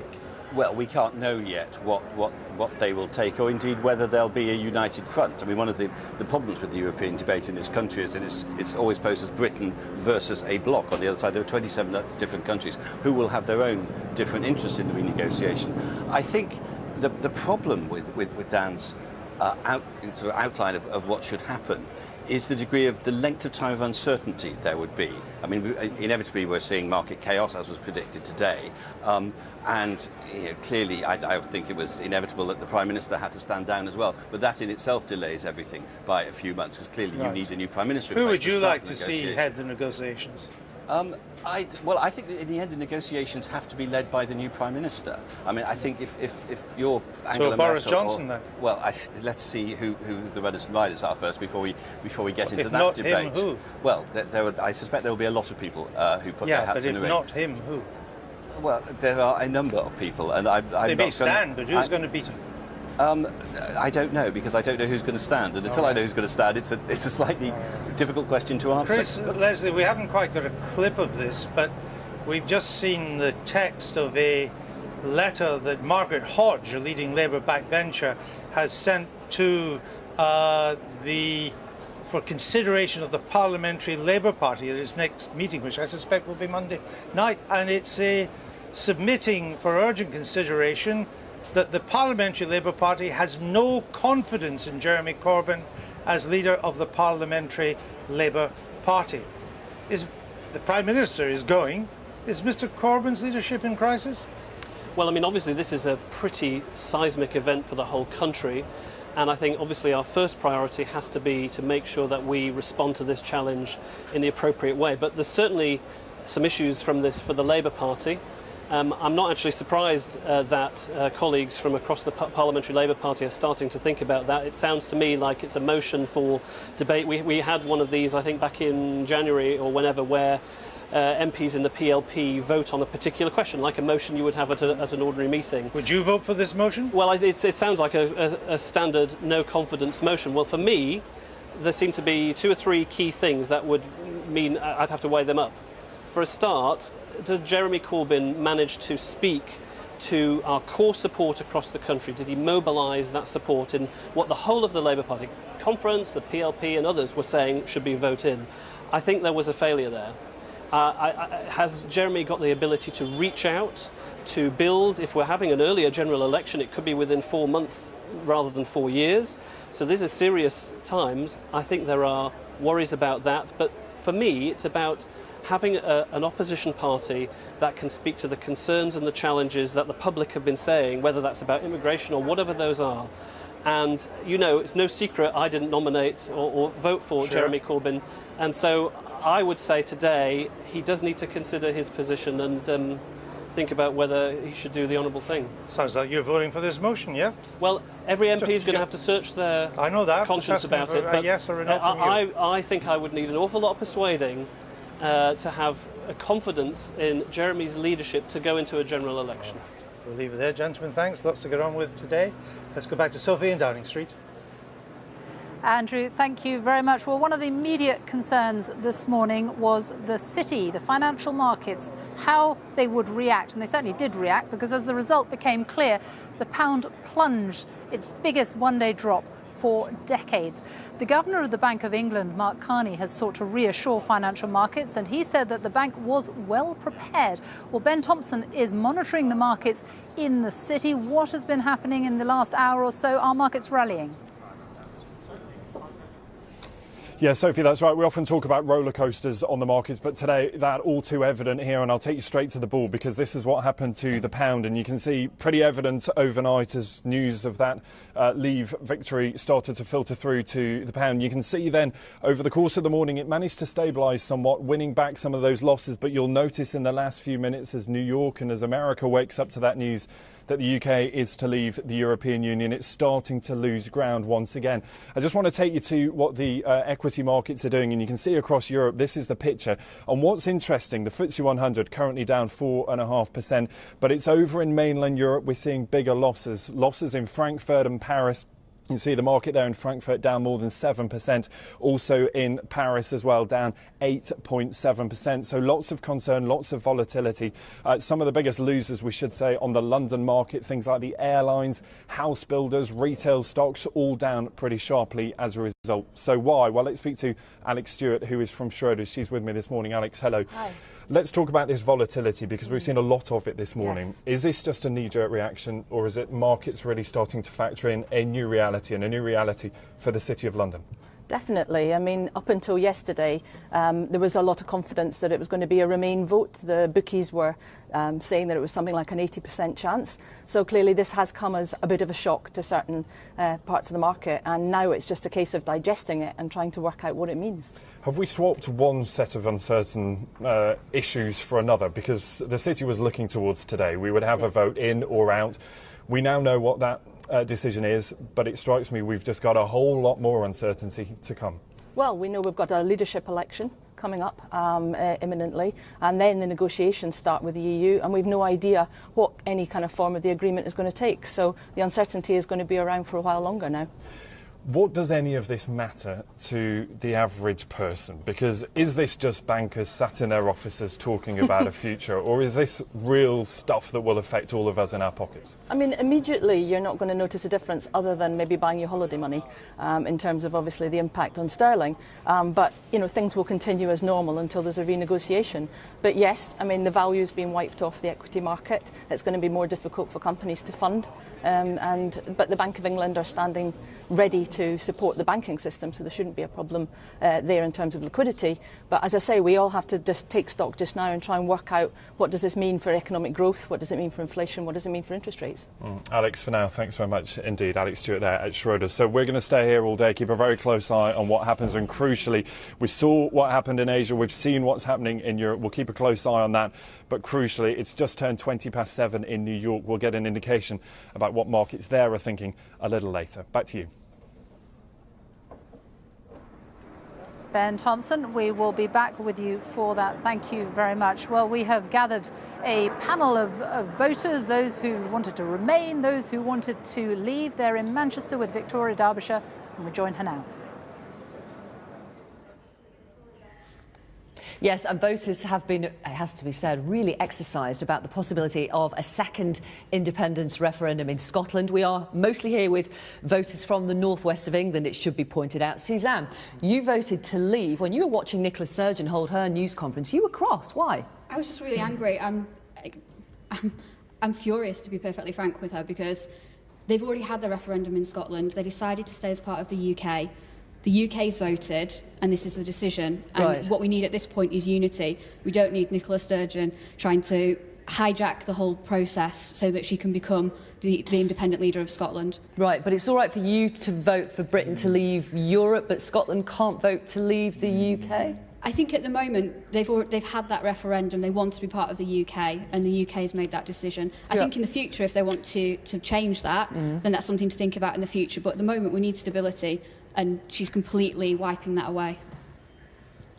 Well, at the end of the day, the Scottish people have a democratic mandate. At the end of the day, the majority of Scots voted to remain in the European Union. Now, the fact that English and Welsh voters have dragged the Scottish people out of the European Union, it gives them that mandate, and I believe they should have the second referendum. Obviously, I want Scotland to stay as part of the UK, but the Scottish people must decide. Yeah. You got a vote last time. You voted for independence for Scotland, didn't you? I did. Part of the reason that I chose to vote for Scottish independence was on the basis that I suspected there would be an EU referendum, and that I suspected the rest of the UK would choose to leave the EU. Whilst I won't have a vote next time, I imagine that will be one of the major talking points for Scottish people to consider. All right, let me ask people who support Labour here. Two Labour MPs have tabled a motion of no confidence in Jeremy Corbyn, the Labour leader. What do you think, Stuart? I'm not surprised on one sense. I'm surprised on the timing of it and how quickly it's come about. But I think it was inevitable he would come under pressure to either resign or somebody would come forward and force that. But do you have confidence in your Labour leader? Not particularly at the moment, because Why? he was very quiet throughout the campaign for whatever reason that he chose. Other Labour supporters? Yeah, I think it's a panicky reaction from the usual suspects, the Blairites, who've been looking for an opportunity at any time to put in a no-confidence motion. I think we've got to really wait and watch and do real introspection, what went wrong, before we start talking about no-confidence motion. Okay. It'll be hard to convince the base to go in a different direction when the clear majority of Labour members voted overwhelmingly for Jeremy Corbyn. Yes. And if Boris Johnson ends up being the next Conservative Prime Minister, would Jeremy Corbyn be the right man to go head-to-head to him in a general election? Boris is one of the most popular politicians in the country. I think any Labour MP will have a difficult job leading the party in a general election in that fight. And we will elect perhaps a buffoon as the Conservative Party leader and a Prime Minister. Well, I know, as a Tory voter, obviously still sad about Mr Cameron. I'm not too sure that Boris is the presumptive new Prime Minister. There are very talented people within the Conservative Party. Okay. They will rally around proper, and maybe even a woman this time. All right, thank you for the moment. More later. Victoria, thank you very much. Scotland, Victoria talking there about Scotland at the beginning, and Scotland, as we know, voted overwhelmingly to stay in the European Union. Let's now give you a proper breakdown of how the entire United Kingdom voted yesterday. Christian Fraser has been looking through the numbers in detail. Let's take a look at those numbers then in greater detail. We'll start with England, shall we? Over 28 million votes cast on Thursday. Turnout 73%. They did think a high turnout would be good for Remain. Well, that's the highest turnout since 1992 in a nationwide vote. The margin of victory, 6 points for Leave. The pollsters, the city, the bookies, they all got it wrong because they didn't understand what was going on in rural England and in these key Labour supporting areas in the north and northwest of the country. The maroon bits of yellow, Liverpool, Manchester, Leeds, York, Harrogate, more affluent areas of Yorkshire, of course, and Newcastle, but only by the slenderest of margins. London, as we said, almost wholly voting for Remain, but not all parts of the south. Some key areas in Kent there in blue. Let's have a look at Scotland. Very different picture, of course. All 32 authorities voting for Remain. 2.7 million people voted in Scotland, so the turnout lower than the UK average. Voter fatigue? Possibly. They've had 4 elections in Scotland in under 2 years.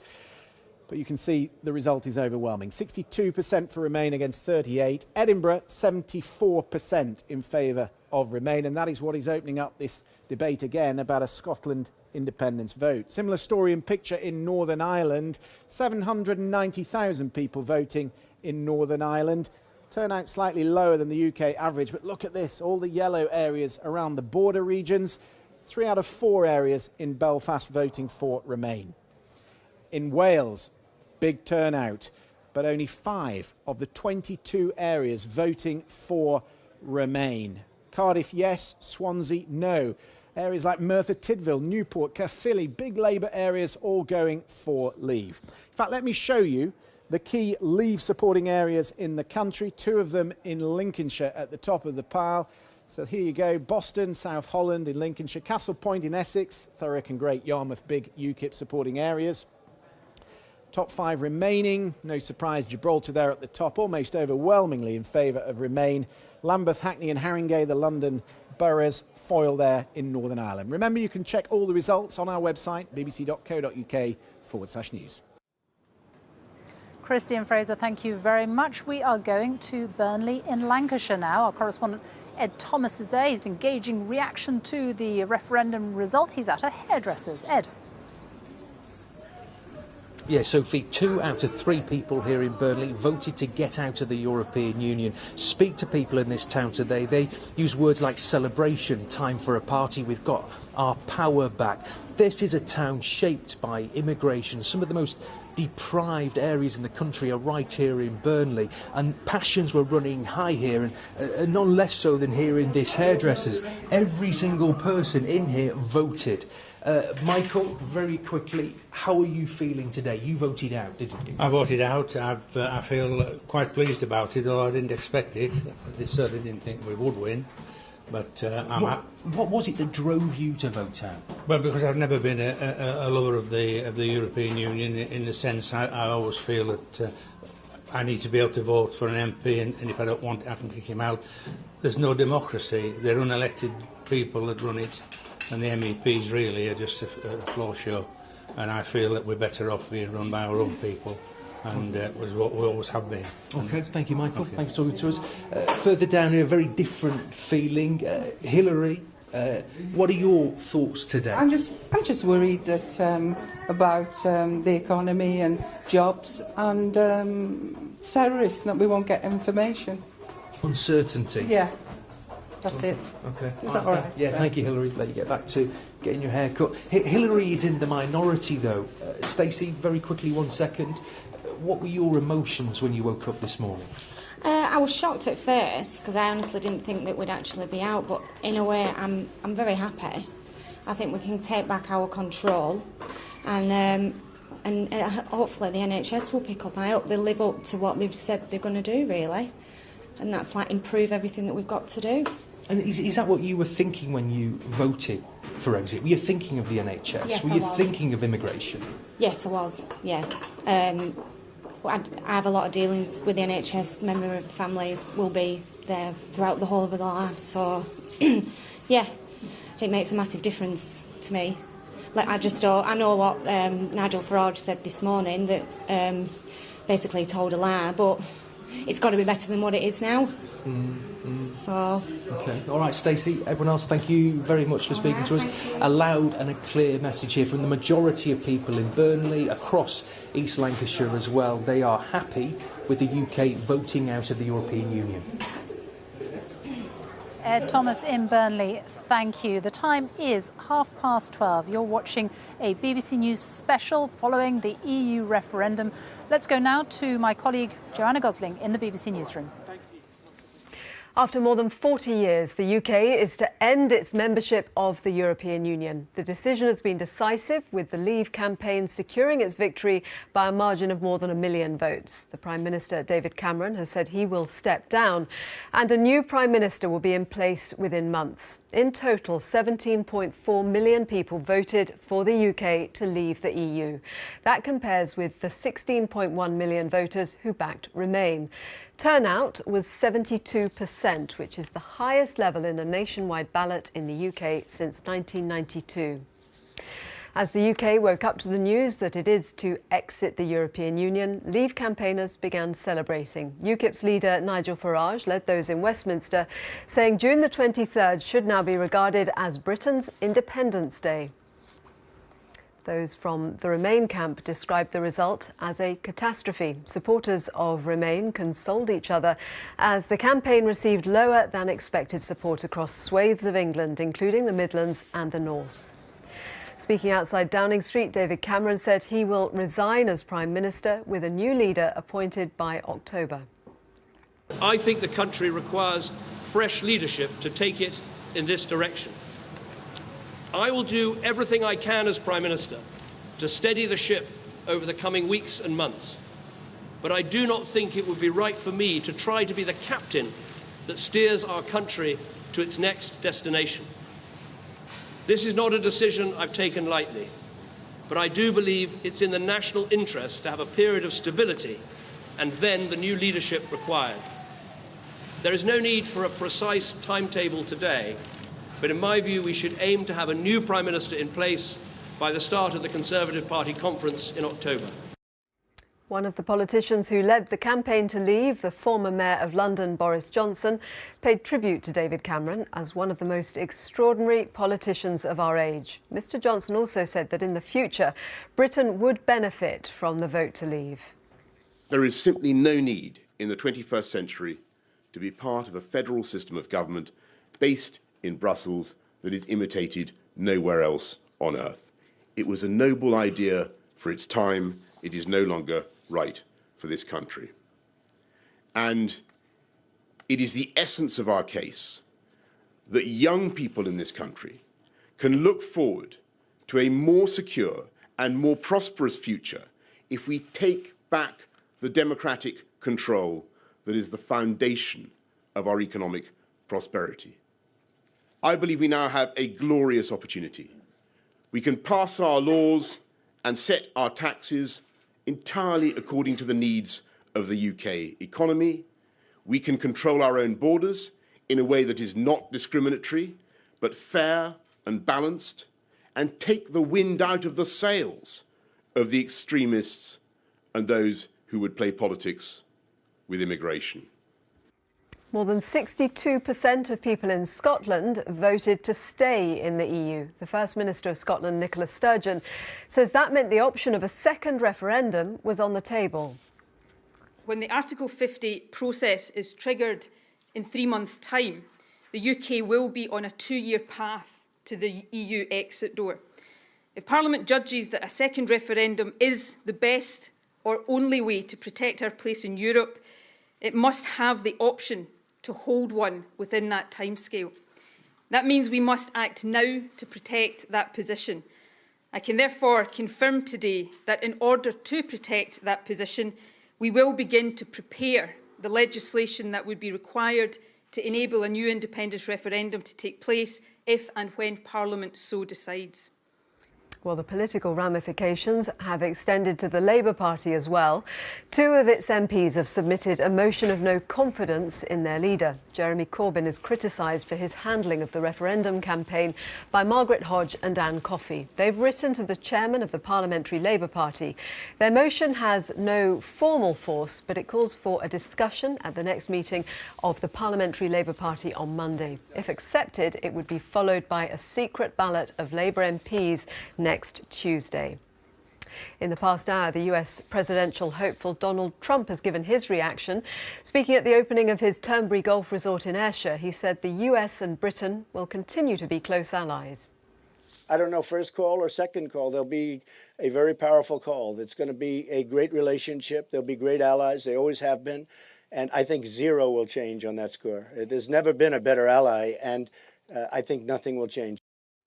European leaders have called for stability in the coming months. The President of the European Council, Donald Tusk, said the other 27 countries in the EU were determined to remain united. The German Foreign Minister, Frank-Walter Steinmeier, called it a sad day for Europe and Britain. So what does happen next? Our diplomatic correspondent, James Landale, explores the options. For weeks they've been at it, in streets and studios up and down the land. But now the hurly-burly of the campaign's over and we've voted for Brexit. So what happens now?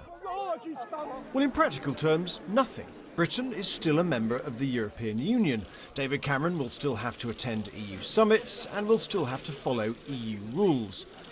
But there'll be lots to discuss. Under the rules set out in the Lisbon Treaty, Britain will have at least a couple of years to negotiate 2 things. The terms of our withdrawal, such as the rights of EU citizens in the UK and half-used EU budgets, and then our future trade relationship with the EU, in particular whether the UK remains in the single market. The procedure for leaving the European Union is quite a long one. It's laid down in Article 50 of the Lisbon Treaty of 2008, and that provides for a period of up to 2 years in which there'll be a negotiation between Britain and the other 27 on how we leave. Those negotiations will not necessarily be on Britain's future relationship with the European Union. That would require a trade agreement. This is a withdrawal agreement. It will deal with technical matters. And even once a deal is done with the EU, it will still have to win the approval of largely pro-EU MPs and peers in a process that some fear could last years. And then there'll be even more trade deals to hammer out with non-EU countries. There's a very long parliamentary process ahead. I think one of the other things is lots of things that haven't been issues in British politics are going to become issues again because those powers have returned from Brussels. For example, we haven't really had discussions about trade deals in British politics. You know, is it in the interest of farmers for this deal to go ahead? In the meantime, EU leaders will gather in Brussels to discuss how they deal with Britain leaving and the price they demand in return. Will they want a quick divorce to minimise disruption, or a long and painful separation to deter others from going the same way? The key point is that this vote for Brexit is just the start of a process. People have voted to leave. It's now up to the politicians to work out what that means in practice. And that will take time, many hard battles, but the decisions they make will affect us all. James Landale, BBC News, Westminster. Well, let's go back to Andrew Neil now with reaction live at Westminster. Over to you, Andrew.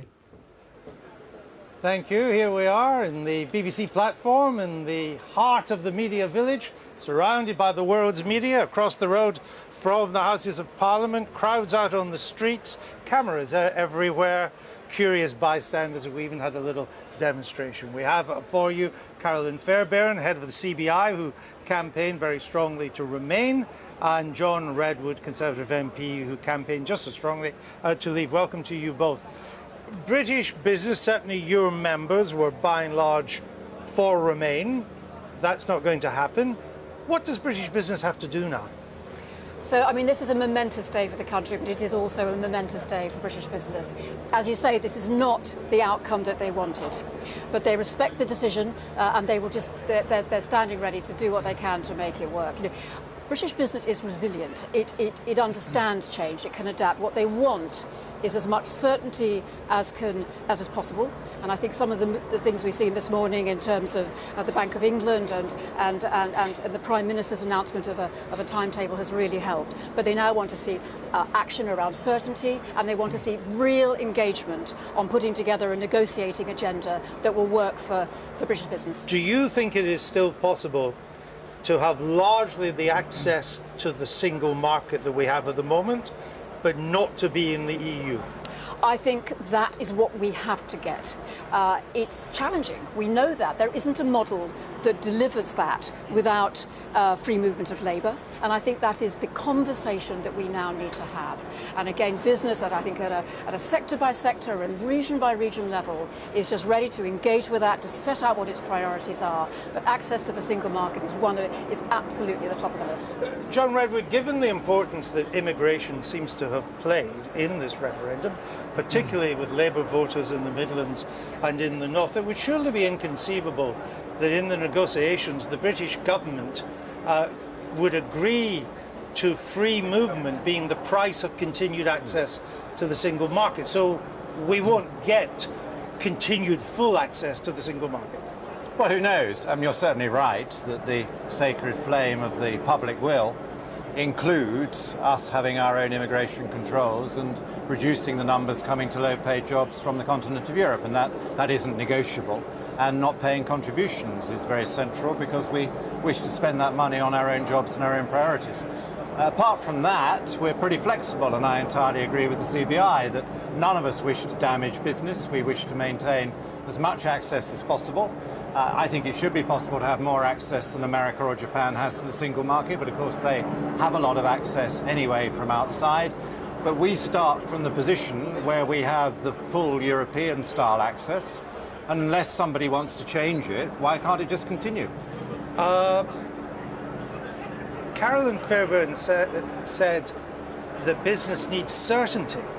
If you're not going to trigger our exit process for quite some time, certainly not before the autumn, I've heard talk that it may even not be till next year, and then you have a 2-year negotiation process, that uncertainty is the one thing you can't deliver. Well, you can never get rid of all uncertainty. Business also thrives on uncertainty and manages change. And I know big businesses say they don't like uncertainty, but every day they have uncertainty. There's going to be a very important Spanish election in a few days' time. That creates a lot of uncertainty on the European continent. But what we want to do, and you know, we thought this through and done a lot of homework on it, is we wish to achieve the main changes we want by fairly early legislative change in the United Kingdom. And a lot of us don't think there's any need to trigger Article 50 any time at all. Any time? No. We would secure our own objectives in our United Kingdom way, and they'd be quite modest from the single market point of view, and sit down any time to discuss with our former European partners, but at a timetable and an agenda of mutual choice. Well, I wonder what the reaction of Europe or the EU will be to that. Bang goes your certainty. Well, I think business really needs to understand that. And as I say, we have welcomed this idea of there being a period where we can get ready, we can get our ducks in the row. So we don't trigger it right away. So I mean, we really welcome that. But I have to say, it is somewhat concerning to now hear all sorts of different possible mechanisms for leaving. And I think the sooner we can settle down and understand what the right mechanism for leaving is, the better. Well, we set this out very clearly. Okay, let me bring in Anna Super. She just joined us. We think it's smoother for business. She's the business minister. At least still is at the moment, maybe until you get a new leader. Well, do you know something I don't know? No, you're getting a new leader, so there will probably be a reshuffle and you maybe move to another job. How are you going to handle this? You're the business minister. Oh, I think this is a dreadful day. Two fronts, dreadful day for our economy. I think it's also a dreadful day for our country. Is it wise to say it's a dreadful day as a business minister? Yeah, but to talk it down? Notwithstanding that, I've already had a meeting with my boss, with Sajid Javid. He's already had the sorts of conversations you'd expect with trying to put some confidence back into the markets, to try to put some stability into things. We've heard from Mark Carney and so on and so forth. So, of course, you asked me about what sort of day it is. I am a very sad person. Today, it's one of the worst days of my life. To find my country leaving the EU, something I have always believed in, and then to see the loss of my Prime Minister. I understand that, but we've had the referendum and you lost it. Exactly. So let's try and look forward. And now when would you reality. like to see the Article 50 of the Lisbon Treaty, which begins the exit process? It's a 2-year process, but the clock ticks when you press that button. Exactly right. When? I don't know the answer to that question. It would be silly of me to say that I do. I think what has happened now is that the country's made a decision, that people who have responsibility for that decision, who may well end up leading my party, we know that we won't, the Prime Minister said we won't trigger it until after we have a new leader. And so it's for that new leadership to now take responsibility for the campaign and going forward. John Redwood, and then I'll come back. And I find briefly. it quite astonishing, if I may say, because we said this. We were accused of saying that this was all Project Fear. Project Fear is now turned into Project Reality, and there is no plan. But we are where we are. We have to move forward, and we have to unite as you also say, we as are a country. Where we are. When do you think we'll actually leave the EU? Well, I think we will secure our objectives within the year if we proceed on the route I'm talking about. But when will we leave? Our objective is to have a wide range of collaborations, plenty of trade, plenty of investment, but when will we leave? Not to damage business. Well, an awful lot of other countries around the world. No, hold on. Ignore Anna Soubry's heckling and just answer my question. When do you think we'll leave? Well, I've just told you that there's not one single act of leaving. I think we should move quickly to secure the objectives on our borders and our contributions, and we will discuss with the others, and they will have an influence on the timetable. So we don't know yet. But we've also said, Vote Leave also made very clear we wanted senior business people to be part of the top negotiating team because we think they have strengths it would be and quite we want to work with remarkable if they weren't. Very briefly. I share Anna Soubry's sadness, but I think that we can give a more reassuring message than that. Business is good at getting on with things. Very well, we shall leave it. We need to get on with things too. We'll just leave them talking there. Let's go to Victoria Derbyshire in Manchester.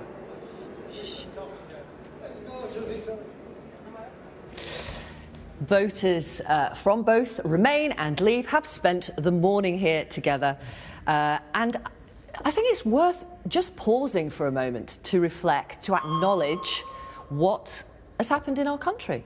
I think there's lots of people who voted yesterday who are very scared, who are concerned for the future of their country.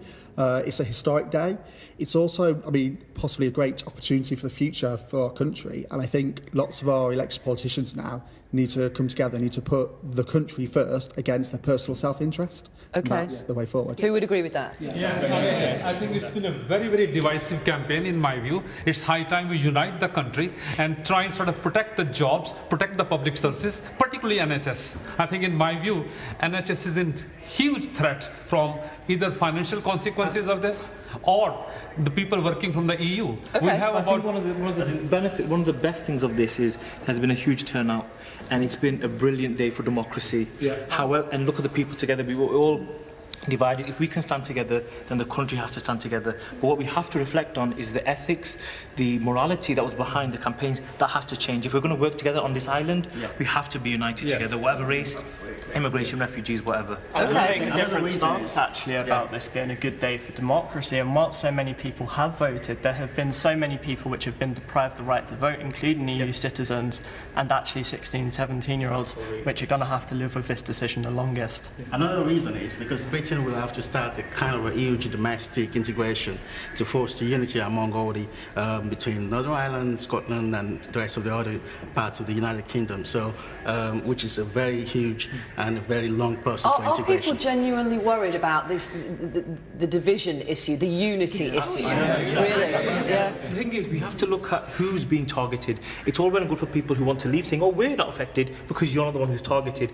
It's the immigrants, it's the refugees. Those people are deeply affected, and they're the ones who get disenfranchised. And they're the ones who will be pushed away out of democracy. And working class people as well. And working class. Yes, that's the most important. So what we need to do is we need to figure out a way that we can bridge it, because this doesn't just go away. Okay, Naomi, what do you want to happen next? What do you think? I'm still in shock. I just think, like everyone else is sort of saying, I think we all need to sort of stand together now and try and sort out this mess. Hang on, why do you say it's a mess? Well, you look at what we've had announcements today, so obviously I'm devastated that we've left. David Cameron, I'm not a huge fan of him, but he's sort of standing down as Prime Minister. Potentially we're going to have Boris the buffoon. And, you know, obviously Nicola Sturgeon is now saying that she wants to break apart from the UK, which is, I think, is a really sad thing. But I do, you know, appreciate some of the things that she does have some points. Right. When Boris Johnson said at his news conference how sad he was that David Cameron had to step down, what did you think? Nobody's not sure. So we've got leave and remain here. Nobody believes in what he said. I think he's been very, very opportunistic about this entire campaign. And I think, you know, the remarks he's made, the people he's sided and shared platforms with, you know, for me, I don't think he really honestly means that. Okay. I want to hang on. Yes. I want to. If we let's put the politicians aside for one moment. Okay. Do you admire the way your family, your friends, the people you work with have argued, debated over the last few months? Absolutely. I think it's the first time anybody's had a straight yes and no, because normal elections, it's about different political persuasions, isn't it? This was supposedly outside of politics. It was about a yes or no about the EU. So it was a clear yes or no. And my concern now is yes, we've got the results, but we can't have a period where nobody makes any decisions till they decide who's going to be the next Prime Minister, if there's going to be an election, if there's going to be a new Labour leader. You've got all of that, but the country's still got to run, hasn't it, in that period? We have to move forward from today. The country's decided, we've made the decision. I was for Remain, you for Remain, most of the country was for Leave, but today we're all British and we all need to move forward to ensure that the right result happens. Well, there's the wisdom of Solomon for you. Yes. Yeah. The young man as well. Yes, absolutely. You know, this is a time for reflection, and what is nice about this is everybody here is talked a little bit more civilly from the last time we all met. Let's be honest about that. So, you know, a little bit more civil. So I thank everybody for coming as well. Okay. I'll agree with that, and I'll say I'll urge people to be calm. Make rational decisions, and let a strong leader emerge who can lead of the process of change. I want to thank you so much for your time this morning and your patience as well. Thank you very much. Really nice to see you all again. Back to you. Thanks, Victoria. Now, 2 Labour MPs have submitted a motion of no confidence in Labour leader Jeremy Corbyn following the referendum result. Margaret Hodge and Anne Coffey confirmed the move in a letter to the chairman of the Parliamentary Labour Party. In the last few minutes, Margaret Hodge has been speaking to our deputy political editor, John Pinar. I think Jeremy Corbyn should resign as leader of the Labour Party. This was a test of leadership, the European referendum campaign. He started too late. He was very half-hearted in the leadership he gave to Labour under it, and that resulted in Labour voters feeling that they hadn't got a clear message and didn't know where the Labour Party stood. Well, we started the morning with the Prime Minister telling us he's resigning. Now we've got a challenge to the leader of the Labour Party. To review that and much more, we're joined by Trevor Kavanagh from The Sun and Polly Toynbee from The Guardian. Polly Toynbee, let me come to you first. Is Margaret Hodge right to do this, to put the Labour leadership now as a matter for dispute? Depends whether she's really got the backing and whether it's possible to put this into effect. I think what's not in doubt at all is what a lousy, rotten campaign the Labour leadership fought, Jeremy Corbyn fought. Underneath it, on the ground, Labour was the only force out there knocking door to door. There were virtually no Tories. I mean, Labour's ground force worked damned hard. Those who did or didn't agree with their leadership, they were on the door. But Jeremy Corbyn's half-hearted approach, frankly, just no leadership at all. I don't think it was even to do with his ambivalence. He simply emerged as somebody who didn't have the nous to seize a moment. This could have been Labour's great moment. They could have been the virtually united party, passionately pro-European, making the case, and it was completely lost. Trevor Kavanagh, yesterday, Downing Street during the day, from about mid-morning onwards, started briefing not just the media, but in cabinet ministers on Downing Street side, that they had won, that it was pretty much over, and that they had won pretty well. Not huge, but pretty well. What went wrong and why were they doing that? Well, they were relying on the polls of Andrew Cooper, who has a shady record on polling results. He's not alone in that, of course. But the amazing thing is that they swallowed it hook, line and sinker, but not only did they swallow it, so did the Brexit campaign. They were very down in the mouth as the polls closed last night. Nigel Farage effectively conceded defeat, and then he withdrew that. And then he did it again. And then he withdrew that. I went to bed. Then he made a victory speech. I snatched a couple of hours while everything was turning turtle. And when I woke up and nothing had changed. It'd have been totally different. So they were just misled by the polls. What went wrong from you? Because you're a big supporter of Remain. What went wrong? Just about everything. The Leave campaign had all the best tunes. It was very easy for them to look at the people who have been most harmed. In fact, ironically, by this government, by the cuts, by the austerity, by 1 million good council jobs lost, by huge cuts to tax credits, to all kinds of services locally. People feeling really disaffected were persuaded that foreigners were to blame. The foreigners in Europe, in Brussels, and the foreigners on their doorstep, new migrants. And that's a very easy, low kind of politics. It can be done in any country. If the soil is fertile enough, any disreputable politicians can use outsiders, race, foreigners, invaders to frighten people. Wasn't it also, though, a sense that the British people wanted to give the political elite a bit of a bashing? I think that's absolutely true. They've been brewing for a while, several years in fact, of feeling ignored or even betrayed. And it's not just here in Britain. It's not little England. This is not xenophobic Britain. This is happening right across Europe. And in fact, there is more cause for the sort of attitude that is being shown here in Britain in other countries, especially the southern part of Europe. Where do we go from here? I mean, this country now has to kind of work out what sort of nation it's going to be outside the EU. So the debate doesn't end, does it? The debate will go on and on painfully for years, for decades, and people will rewrite and rewrite the history of this. Scotland will almost certainly be gone. Little England and Wales. It may have a referendum, that it may. I don't imagine they'll have a referendum till they're pretty sure of winning it this time. That's also probably true. So it may well be that Scotland's gone. Little England and Wales alone. I think, you know, after all, 48% of people didn't want this to happen. There's only a 4% gap. I don't think it'll be long before a buyer's remorse switches that round a bit, enough for the country to feel very riven over whether this was a catastrophe or not. But we're not going to have another referendum. No, but it will be then. Who do you blame? Well, that's not for me to blame anybody. Just we have 1 minute. Is Boris Johnson unstoppable now as the next Prime Minister? I don't think he's unstoppable. He has to be the front runner, but I think anything could happen between now and October. At the moment, there are precious few other rivals, so I think he is a likely winner, but not necessarily. Might be a total outsider, like David Cameron was. I would put some money on Anna Soubry. Hot performance today and all through this campaign. A feisty lady, but not a Prime Minister. I think she'd be a good fiery opponent, somebody coming out from left field. Has to be someone who was in favour of Brexit. No, you've got somebody from the other side of the party. Anyone else. It's going to be a long, hot summer, isn't it? It certainly is. It's going to be appalling. It's going to be... It's going to be wonderful.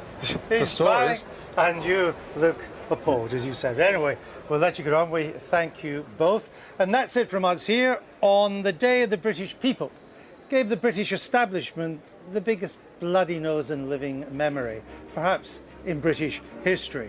It has already cost the Prime Minister his job. and Jeremy Corbyn now faces a motion of no confidence. The British government now has to negotiate the terms of the divorce, and Britain has to decide what kind of country it's going to be outside the EU. Bye-bye.